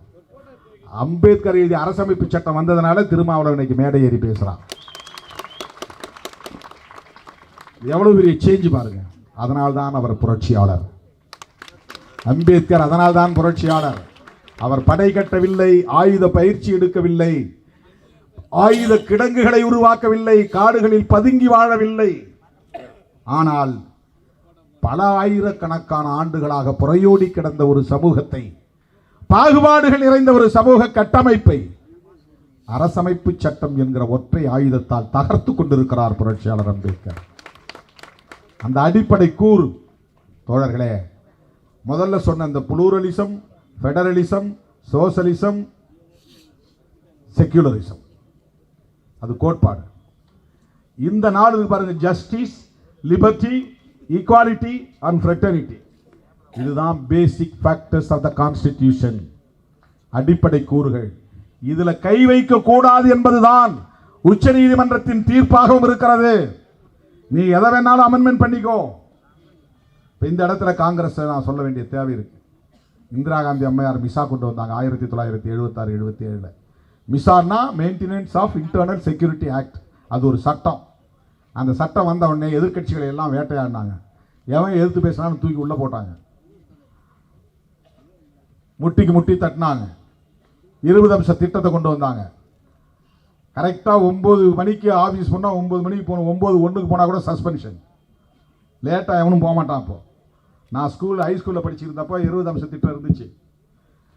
கம்பல்சரியாக பப்ளிக் எக்ஸாமில் 20 அம்ச திட்டத்தை பற்றி எழுதுன்னு வரும். பெரிய பெரிய கொஷின், 20 மார்க் கொஷினில் வரும். அது 20 அம்ச திட்டத்தை பற்றி எழுது அப்படின்னு இந்திரா காந்தி அம்மையார் நடைமுறைப்படுத்திய அந்த மிசா காலத்தில் அந்த அம்மா ஒன்று செஞ்சாங்க. என்ன செஞ்சாங்கன்னா, பிரியாம்பிள்ங்கிற முகப்புரையில் அமெண்ட்மெண்ட் திருத்தம் கொண்டு வந்து சோசலிஸ்ட் செக்யூலருங்கிற 2 வார்த்தையை அந்த யூனியன் கவர்மெண்ட் பற்றிய டெஃபினேஷனில் இணைச்சாங்க.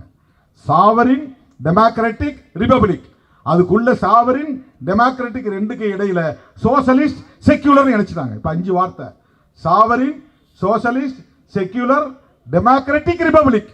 டெல்லியில் இருக்கிற அரசாங்கத்துக்கு இதான் definition. What is the union government define அப்படின்னு கேட்டால், யூனியன் கவர்மெண்ட் இதுதான். அது இறையாண்மை உள்ளது, சமதர்மம் உள்ளது, மதசார்பற்றது, ஜனநாயக பூர்வமானது. அது குடியரசு, மக்களால் நடத்தப்படக்கூடிய குடியரசு. இந்த வார்த்தையில் இருக்கிற சோசலிஸ்டையும் செக்யூலரையும் எடுக்கணுங்கிறது தான் ஆர்எஸ்எஸ் காரனுடைய முயற்சி. ஏன்னா இது இருக்கிறதுனால தான் இந்தியாவுக்கு அரச மதத்தை அறிவிக்க முடியல. இது இருப்பதனால தான் அவன் பாகிஸ்தான் பேர் வச்சுட்டான், முஸ்லீம் நாடு, நாம இந்துஸ்தான் பேர் வைக்கணும், இல்லைனா இந்து ராஷ்டிரா என்று பெயர் வைக்கணும் அப்படிங்கிறது அவனுடைய அல்டிமேட். அதுதான் கோல்வாக்கருடைய கனவு, அதுதான் வீர சாவர்கருடைய கனவு, அதுதான் நாத்துராம் கோட்சேவுடைய எண்ணம். அதனால்தான் மதசார்பின்மை வேண்டாம், மதசார்பின்மை தான் வேண்டும், அரச மதம் வேண்டாம் என்று சொன்ன காந்தியை கோட்சே சுட்டுக் கொன்றது காரணம். அவர் மதத்துக்கு எதிரானவர் இல்லை, மத நம்பிக்கைகளுக்கு எதிரானவர் இல்லை, சனாதன தர்மத்துக்கு எதிரானவர் இல்லை, சாதிக்கு எதிரானவர் இல்லை. ஆனாலும் சுட்டுக் கொன்றான். ஏன்னா அவர் செக்யூலரிசத்தை ஏற்றுக்கிட்டார். செக்யூலரிசத்தை ஏற்றுக்கொண்டதற்காக காந்தியடிகளை சுட்டுக் கொன்ற கும்பல் தான் ஆர்எஸ்எஸ் கும்பல்.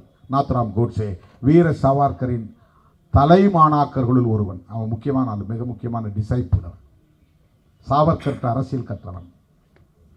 அருமை தோழர்களே, இந்த வளர்ப்பில் வந்த அமித்ஷா, மோடி ஊர் உலகத்தை நம்ப வைக்கிறதுக்காக நடிக்கிறார்கள். என்ன நடிக்கிறாங்க?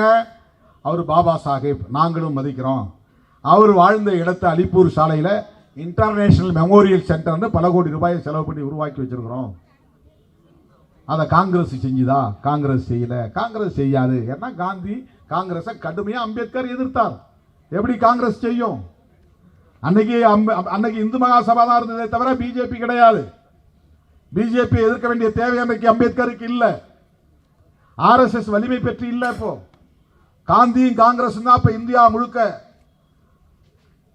அதுக்கு பிறகு இந்தியா என்றால் இந்திரா, இந்திரா என்றால் இந்தியா என்கிற அளவுக்கு அரசியல் இருந்தது. காங்கிரஸ் தான் அப்போது பெரிய சக்தியாக இருந்தது. அதனால அம்பேத்கர் காந்தியும் காங்கிரசும் தீண்டப்படாதவருக்கு செய்தது என்னன்னு ஒரு புத்தகம் எழுதியிருக்கார். இவ்வளவு பெரிய புக், வால்யூம். முரண்பாடுகள் உண்டு. அதனால் காந்தி அல்லது காங்கிரஸ் அம்பேத்கருக்கு சிறப்பு செய்யாமல் இருந்திருக்கலாம், அலட்சியப்படுத்தி இருக்கலாம். அது வேற. அதுக்குள்ள போனா அது ஒரு மணி நேரம் ஆகும். அவர் ஏன் ரிசைன் பண்ணாரு காரணங்களை சொன்னார். தோழர்களே, இந்த ஆர்எஸ்எஸ் கும்பலுக்கு அம்பேத்கர் மேல என்ன வெறுப்பு என்றால், சனாதன தர்மத்தை அமைதி புரட்சியின் மூலம் தகர்த்து கொண்டிருக்கிறார். அதுதான் நாடு மாறிக்கிட்டு இருக்கு.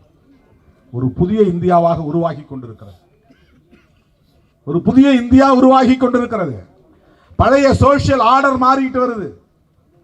இப்ப எவனும் மாடு மேய்க்க போறதில்ல, எவனும் இப்ப தப்படிக்க போறதில்ல, எவனும் இப்ப இழவு சொல்ல போறதில்ல, எவனும் இப்ப பணம் தூக்க போறதில்ல, எவனும் இப்ப அவனுடைய காடு கழனிகளில் போய் கொத்தடிமையாக வேலை செய்வதில்லை.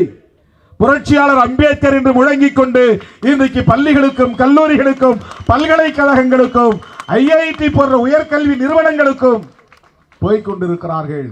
இவர்கள் விஞ்ஞானிகளாக மாறிக்கொண்டிருக்கிறார்கள். சட்டமன்ற உறுப்பினர்களாக பேசிக் கொண்டிருக்கிறார்கள். நாடாளுமன்ற உறுப்பினர்களாக முழங்கிக் கொண்டிருக்கிறார்கள். ஆய்வு செய்து படித்துக் கொண்டிருக்கிறார்கள். அறிஞர்களாய் இன்றைக்கு பரிணமித்துக் கொண்டிருக்கிறார்கள். இதையெல்லாம் செய்வது எது? அரசமைப்பு சட்டம், அரசமைப்பு சட்டம், அம்பேத்கர் எழுதிய அரசமைப்பு சட்டம். எனவே RSS கும்பலின், சங் பரிவார் கும்பலின் முதல் எதிரியே, உண்மையான எதிரியே காங்கிரஸ் அல்ல, கம்யூனிஸ்டுகள் கூட அல்ல. அவங்கெல்லாம் தேர்தல் களத்தில் பகைவர்கள், பேசுகிற கொள்கை அடிப்படையிலும் எதிரிகளாக இருக்கலாம். ஆனால் பிரையாரிட்டி என்று பார்க்கிற போது அவர்களின் அடிப்படை கொள்கைக்கு நேர் எதிராக இங்கே இயங்கிக் கொண்டிருப்பது அம்பேத்கர் எழுதிய அரசமைப்பு சட்டம் தான். அந்த அரசமைப்பு சட்டத்தை நிறைவேற்றுவதற்கு முதல் நாள் நவம்பர் 26க்கு முன்னாடி 25ஆம் தேதி அம்பேத்கர் பேசுறார். இதை மட்டும் சொல்லி நான் முடிக்கிறேன். இதுதான் ரொம்ப முக்கியமான இடம். பொலிட்டிக்கல் டெமோக்ரஸி நமக்கு கிடைச்சிருச்சு. வெள்ளைக்காரன் நம்ம கையில் அரசாங்கத்தை கொடுத்துட்டான். நமக்கு ஒரு மனுஷனுக்கு ஒரு ஓட்டு, ஒரு ஓட்டுக்கு ஒரு மதிப்புன்னு வந்துருச்சு. பொலிட்டிக்கல் ஈக்குவாலிட்டி கிடைச்சிருச்சு. கிட்டத்தட்ட அது ஒரு சமத்துவம் கிடைச்ச மாதிரி தான் ஜனநாயகம், அரசியல் ஜனநாயகம் கிடைச்சிருச்சு. நாம் 1950ஆம் ஆண்டு ஜனவரி 26 குடியரசு நாளாச்சு. இன்னும் கொஞ்ச நாள் இது குடியரசு ஆயிரும். என்ன குடியரசுக்கும் சுதந்திரத்துக்கும் என்ன வேறுபாடு? ஆகஸ்ட் 15 1947 சுதந்திரம் அடைந்தது. இது வெள்ளைக்காரன் நான் இனிமேல் உன் நாட்டை ஆள மாட்டேன்பா, நான் வெளியேற நாள். அது சுதந்திர நாள். குடியரசு நாள்னா என்னன்னா, நம்மை நாமே ஆண்டு கொள்வதற்கு நாம் எழுதிய அரசமைப்பு சட்டம் நடைமுறைக்கு வந்த நாள். குடின்னா மக்களை குறிப்பது, குடியரசுனா மக்களுடைய அரசு. மக்களுடைய அரசு, எங்களுடைய அரசு, இந்தியா மக்களுடைய அரசு என்னைக்கு நடைமுறைக்கு வருதுன்னா ஜனவரி 26 1950. இதுதான் குடியரசு நாள். இது எதன் மூலம் வருகிறது? அரசமைப்பு சட்டத்தின் மூலம் வருகிறது.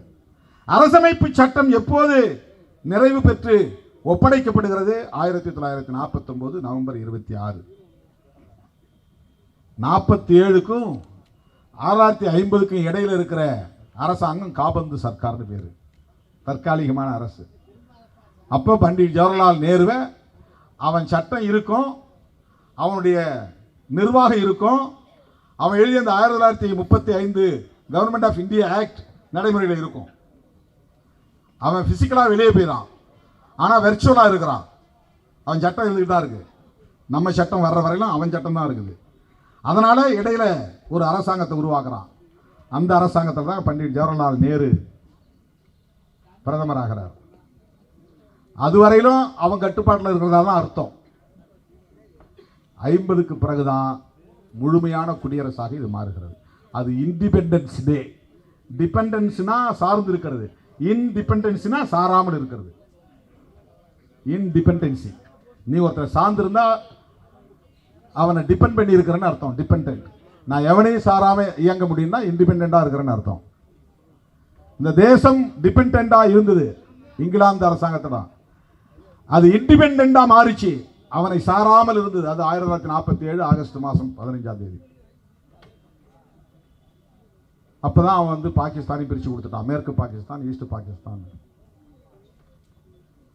இந்தியாவை 2 நாடா பிரிச்சு கொடுத்துட்டு போயிட்டான். அப்ப நடந்த கலவரம் அது பெரிய வரலாறு, அது தனி. அம்பேத்கர் எழுதிய அரசமைப்பு சட்டத்தால் தான் இந்த தேசமே குடியரசானது.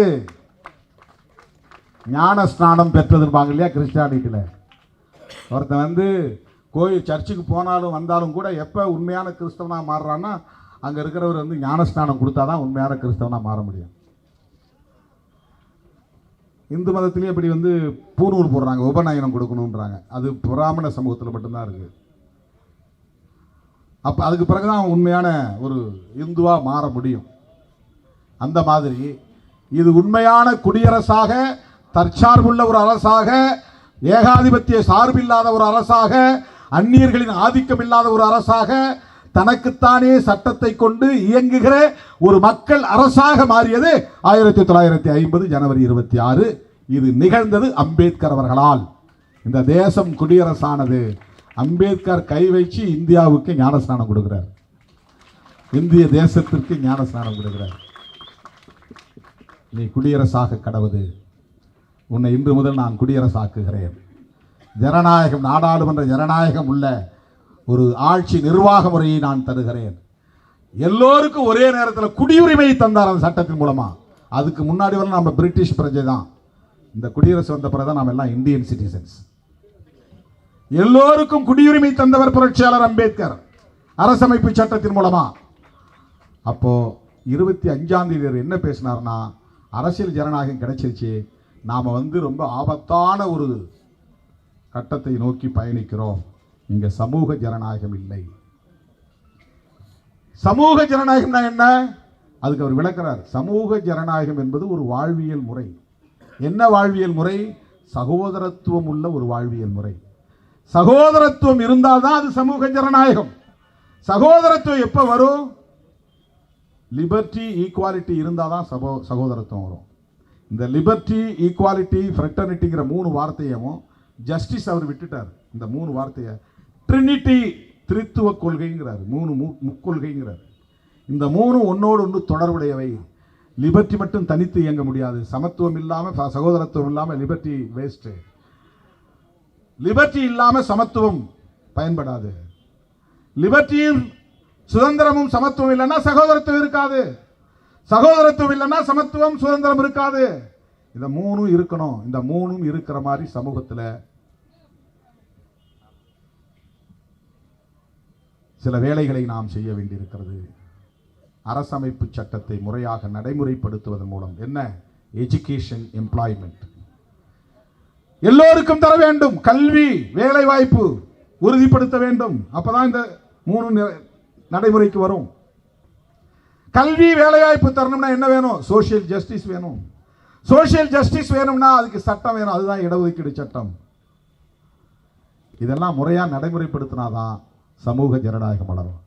இப்போ வெறும் அரசியல் ஜனநாயகத்தை பெற்றுட்டு நம்ம உள்ள போயிட்டோம். இந்த சூழல்ல அவர் சொல்றாரு, வருத்தத்தோட கவலையோட சொல்றாரு, இப்படி ஒரு கும்பல் வருங்கிற எதிர்பார்ப்போட சொல்றாரு, நாளை இந்த நாட்டில் நாட்டை விட மத நம்பிக்கைகள் மேலானதா அல்லது மத நம்பிக்கைகளை விட நாடு மேலானதா என்ற கேள்வி எழுகிற போது, நாட்டை விட மத நம்பிக்கைகள் தான் மேலானது என்று கருதுகிறவர்கள் ஆட்சிக்கு வந்தால் நாடு மறுபடியும் சுதந்திரத்தை இழக்கும். எவ்வளவு பெரிய விஷன் பாருங்க. இதுதான் விஷனரி லீடர், லாங் விஷன். இதுதான் ரெஸ்பான்சிபிலிட்டி, பொறுப்புணர்வு. அம்பேத்கருக்கு எப்படி கவலை இருக்கு பாருங்க. ஒன் ஓட், ஒன் வேல்யூ என்று இருந்தால் போதாது. இங்க லிபர்ட்டி இருக்கணும், ஈக்குவாலிட்டி இருக்கணும், ஃப்ரெட்டர்னிட்டி வரணும். இதை நடைமுறைப்படுத்த வேண்டுமானால் எஜுகேஷன், எம்ப்ளாய்மெண்ட் எல்லோருக்கும் கிடைக்க வேண்டும். சமூக நீதியை நடைமுறைப்படுத்த வேண்டும். இடஒதுக்கீட்டை உறுதிப்படுத்த வேண்டும். இன்னைக்கு என்ன நிலைமை? இதை பல மேடைகளில் நான் பேசியிருக்கிறேன். 75 ஆண்டுகள் உருண்டோடிவிட்டன. இவர்கள் என்ன விவாதித்திருக்க வேண்டும்? சமூக ஜனநாயகம் நடைமுறைக்கு வந்திருக்கிறதா? ஃப்ரெட்டர்னிட்டி, சகோதரத்துவம் வளர்ந்திருக்கிறதா? ஈக்குவாலிட்டி, ஸ்டேட்டஸ் அண்ட் ஆப்பர்ச்சுனிட்டி அதை நடைமுறைப்படுத்தி இருக்கிறோமா? சமத்துவமான அணுகுமுறை இருக்கிறதா? சமத்துவமான வாய்ப்பு வழங்கப்படுகிறதா? லிபர்ட்டி, எல்லோருக்குமான சுதந்திரம், சிந்திப்பதற்கு, கருத்தை வெளிப்படுத்துவதற்கு, மத நம்பிக்கைகளுக்கு அதை நடைமுறைப்படுத்துவதற்கு, வழிபாட்டு தலத்திற்கு, வழிபாடு முறைக்கு. எத்தனை லட்சம் பேர், எத்தனை கோடி பேர் இன்றைக்கு தான் நம்புகிற இறைவனை கூட வழிபட முடியாமல் தடுக்கப்படுகிறார்கள். சுதந்திரம் இல்லையே, சமூக ஜனநாயகம் இல்லையே. சமூக ஜனநாயகத்தை பற்றி கவலைப்படுகிறார் புரட்சியாளர் அம்பேத்கர் அவர்கள். இதை பற்றி யாரும் நாடாளுமன்றத்தில் பேசவில்லை. அமித்ஷா இதை பற்றி அல்லவா பேசியிருக்க வேண்டும். உங்கள் காலத்திலே, உங்கள் ஆட்சி காலத்திலே இதையெல்லாம் நீங்கள் நடைமுறைப்படுத்தவில்லை, நாங்கள் நடைமுறைப்படுத்தி இருக்கிறோம் என்று சொல்லி இருந்தால் கூட மகிழ்ச்சி. ஃப்ரெட்டர்னிட்டி எங்களால் வளர்ந்திருக்கிறது. சாதி சண்டைகள் கிடையாது, ஆணவ கொலைகள் கிடையாது, ஜெண்டர் ஈக்குவாலிட்டி உருவாகி இருக்கிறது, ஆணும் பெண்ணும் சமம் உருவாகி இருக்கிறது. நீங்கள் பெண்களுக்கான இடஒதுக்கீட்டை நடைமுறைப்படுத்தவில்லை. நாங்கள் 33% சட்டமன்றத்திலும் நாடாளுமன்றத்திலும் பெண்களுக்கு இடஒதுக்கீட்டை கொண்டு வந்து விட்டோம். பதவி உயர்வில் இடஒதுக்கீட்டை நாங்கள் கொண்டு வந்து விட்டோம். முன்னேறிய சமூக பிரிவினருக்கு இடஒதுக்கீட்டு சட்டம் கொண்டு வந்ததை போல SC ST OBC மக்களுக்கான இடஒதுக்கீட்டுக்கு சட்டம் கொண்டு வந்து விட்டோம். இதையெல்லாம் பேச முடிந்ததா? மோடி பேசினாரா? அமித்ஷா பேசினாரா? என்ன பேசுறாரு? என்ன நீங்க அம்பேத்கர் அம்பேத்கர் அம்பேத்கர் அம்பேத்கர் அம்பேத்கர் இது ஒரு ஃபேஷனாக போயிருச்சு. எவ்வளவு வெறுப்பு, அவங்களுடைய சப்கான்சியஸ்குள்ள எவ்வளவு ஒரு ஹேட்னஸ். அம்பேத்கரை வெறுக்கக்கூடிய அந்த வெறுப்பு எந்த அளவுக்கு உள்ள ஊடுருவி போயிருக்கு, ஆழ பதிஞ்சு போயிருக்கு. 2 தடவை 3 தடவை சொல்ல என்ன அம்பேத்கர் அம்பேத்கர் சொல்றீங்க அப்படின்னு முடியல. அம்பேத்கர் அம்பேத்கர் அம்பேத்கர் அம்பேத்கர் அம்பேத்கர் அம்பேத்கர் 6-7 முறை அவரால் தாங்கிக் கொள்ள முடியவில்லை. ஒடுக்கப்பட்ட மக்கள் மட்டுமே உச்சரித்துக் கொண்டிருந்த பெயரை இன்றைக்கு ஒட்டுமொத்த இந்தியர்களும் உச்சரிக்கிறார்கள். சேரி பகுதிகளில் மட்டுமே உச்சரிக்கப்பட்ட பெயர் அம்பேத்கர் இன்றைக்கு ஒட்டுமொத்த இந்தியா முழுவதும் உச்சரிக்கப்படுகிற பெயர் அம்பேத்கர். இந்தியா மட்டுமல்ல, உலகம் முழுவதும் உச்சரிக்கப்படுகிற பெயர் அம்பேத்கர். அதனால் தான் சொன்னேன், அம்பேத்கர் விஸ்வரூபம் எடுக்கிறார். அம்பேத்கர் விஸ்வரூபம் எடுக்கிறார். விஸ்வரூபம்னா அது வடமொழி தான். விஸ்வம்னா உலகம், ரூபம்னா வடிவம். உலக வடிவமாய் எழுந்து நிற்கிறார். அவருடைய கருத்தியல், அவருடைய சிந்தனை, அவருடைய உழைப்பு, அவருடைய பங்களிப்பு, அவருடைய தியாகம் பேச வைக்கிறது. சும்மா இல்லை. நீங்க எங்க அம்பேத்கரை பத்தி பேசுங்க, நம்ம யாராவது போய் சொன்னோமா? இந்த மக்கள் சொன்னார்களா? பேச வைக்கிறார் அம்பேத்கர். அது யார் பேசினாலும் அமித்ஷாவையும் பேச வைக்கிறார், ராகுல் காந்தியையும் பேச வைக்கிறார். திருமாவளவன் பேசுறான்னா அதுக்கு ஒரு காரணம் நீ சொல்ல முடியும். ஆனால் ராகுல் காந்தியையும் பேச வைக்கிறார், அமித்ஷாவையும் பேச வைக்கிறார். யார்? அம்பேத்கர் பேச வைக்கிறார். அம்பேத்கருடைய சிந்தனைகள் பேச வைக்கின்றன. அம்பேத்கருடைய ஐடியாலஜி பேச வைக்கிறது. அம்பேத்கருடைய கான்ட்ரிபியூஷன், பங்களிப்பு பேச வைக்கிறது. அம்பேத்கருடைய உழைப்பு பேச வைக்கிறது. அம்பேத்கருடைய தியாகம் பேச வைக்கிறது.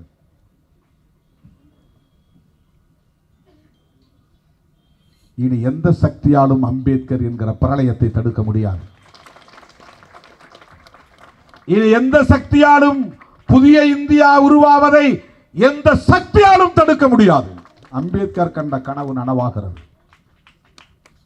அம்பேத்கர் கண்ட கனவு நனவாகிறது என்றால் சிறுத்தைகள் ஆட்சி அதிகார பீடத்தில் கொடியேற்றுவார்கள் என்கிற கனவுதான் அம்பேத்கரின் கனவு. ஏன் சிறுத்தைகளை சொல்றேன்னா, இன்னைக்கு இந்தியாவில் அம்பேத்கரின் கொள்கைகளை உறுதிப்பாட்டோடு பேசுகிற இயக்கம் விடுதலை சிறுத்தைகள் கட்சி. தமிழ்நாட்டில் இருக்கிற அரசியல் கட்சிகளோடு ஒப்பிட்டு நாங்கள் இங்கே ஆட்சி பிடிப்போங்கிற பொருளை சொல்லல. சிறுத்தைகளின் போராட்டம் வெற்றி பெறும், அம்பேத்கர் கண்ட கனவு நனவாகும், விளிம்பு நிலை மக்களின் கைகளில் ஆட்சி அதிகாரம் வரும். அதுதான் அதற்கு பொருள். விளிம்பு நிலை மக்களின் கைகளில் ஆட்சி அதிகாரம் வரும். இதை இனி எந்த சக்தியாலும் தடுக்க முடியாது. ஒரு 10 வருஷத்துக்கு முன்னாடி யாராவது அம்பேத்கர் பத்தி அப்படி பேசுவாங்களா? சிலைக்கு மாலை போடுறதுக்கு ரொம்ப தயங்குவாங்க. போய் மாலை போட்டா அந்த சாதி கோச்சுவேன், இந்த சாதி கோச்சுவேன். இன்றைக்கு எல்லோரும் ஜெய் பீம் என்று முழங்குகிற ஒரு கட்டாயம், வரலாற்று கட்டாயம் உருவாகி இருக்கிறது. எனது அருமை தோழர்களே, நாம் அம்பேத்கர் பெயரை உச்சரித்தது, ஞான பகவான் என்று சொன்னது ஏதோ ஒரு மத நம்பிக்கையை போன்ற அர்த்தத்தில் புரிந்து கொள்ளக்கூடாது. ஏதோ வீம்புக்கு நாம் இதை உச்சரித்தோம். இன்னைக்கு 1000 முறை ஒருத்தர் உச்சரிச்சிருக்கிறோம். ஒரு ஆள் உச்சரிக்கும் போது 10 முறை, நாமளும் சேர்த்து 10 முறை உச்சரிச்சிருக்கிறோம். அந்த செட்டில் இருக்கிற 10 பேரும் பேசினாங்க அப்படின்னா அதில் 100 முறை, நானும் 100 முறை உச்சரித்தேன், அவங்க 100 முறை உச்சரித்தாங்க. 10 செட்டும் அப்படி 10 × 100 1000 முறை. 1000 முறைக்கு மேல் நானும் உச்சரித்திருக்கிறேன், நீங்களும் உச்சரித்திருக்கிறீர்கள். வரலாற்றில் இதுவரை யாரும் இப்படி ஒரு போராட்டத்தை நடத்தி இருக்க முடியாது. இந்த போராட்டம் எதற்காக என்றால், அம்பேத்கர் என்கிற பெயரை உச்சரிப்பதில் உங்களுக்கு இருக்கிற எரிச்சல் இன்னும் கூடட்டும். உங்கள் அடிவயிறு எரியட்டும், உங்கள் அடிவயிறு எரியட்டும், பற்றி எரியட்டும். அதிலே சனாதனம் எரிந்து சாம்பலாகட்டும். இப்போது எல்லோரும் சேர்ந்து சொல்லுவோம், அம்பேத்கர் அம்பேத்கர் அம்பேத்கர் அம்பேத்கர் அம்பேத்கர் அம்பேத்கர் அம்பேத்கர். ஜெய் பீம், ஜெய் பீம், ஜெய் பீம். நன்றி.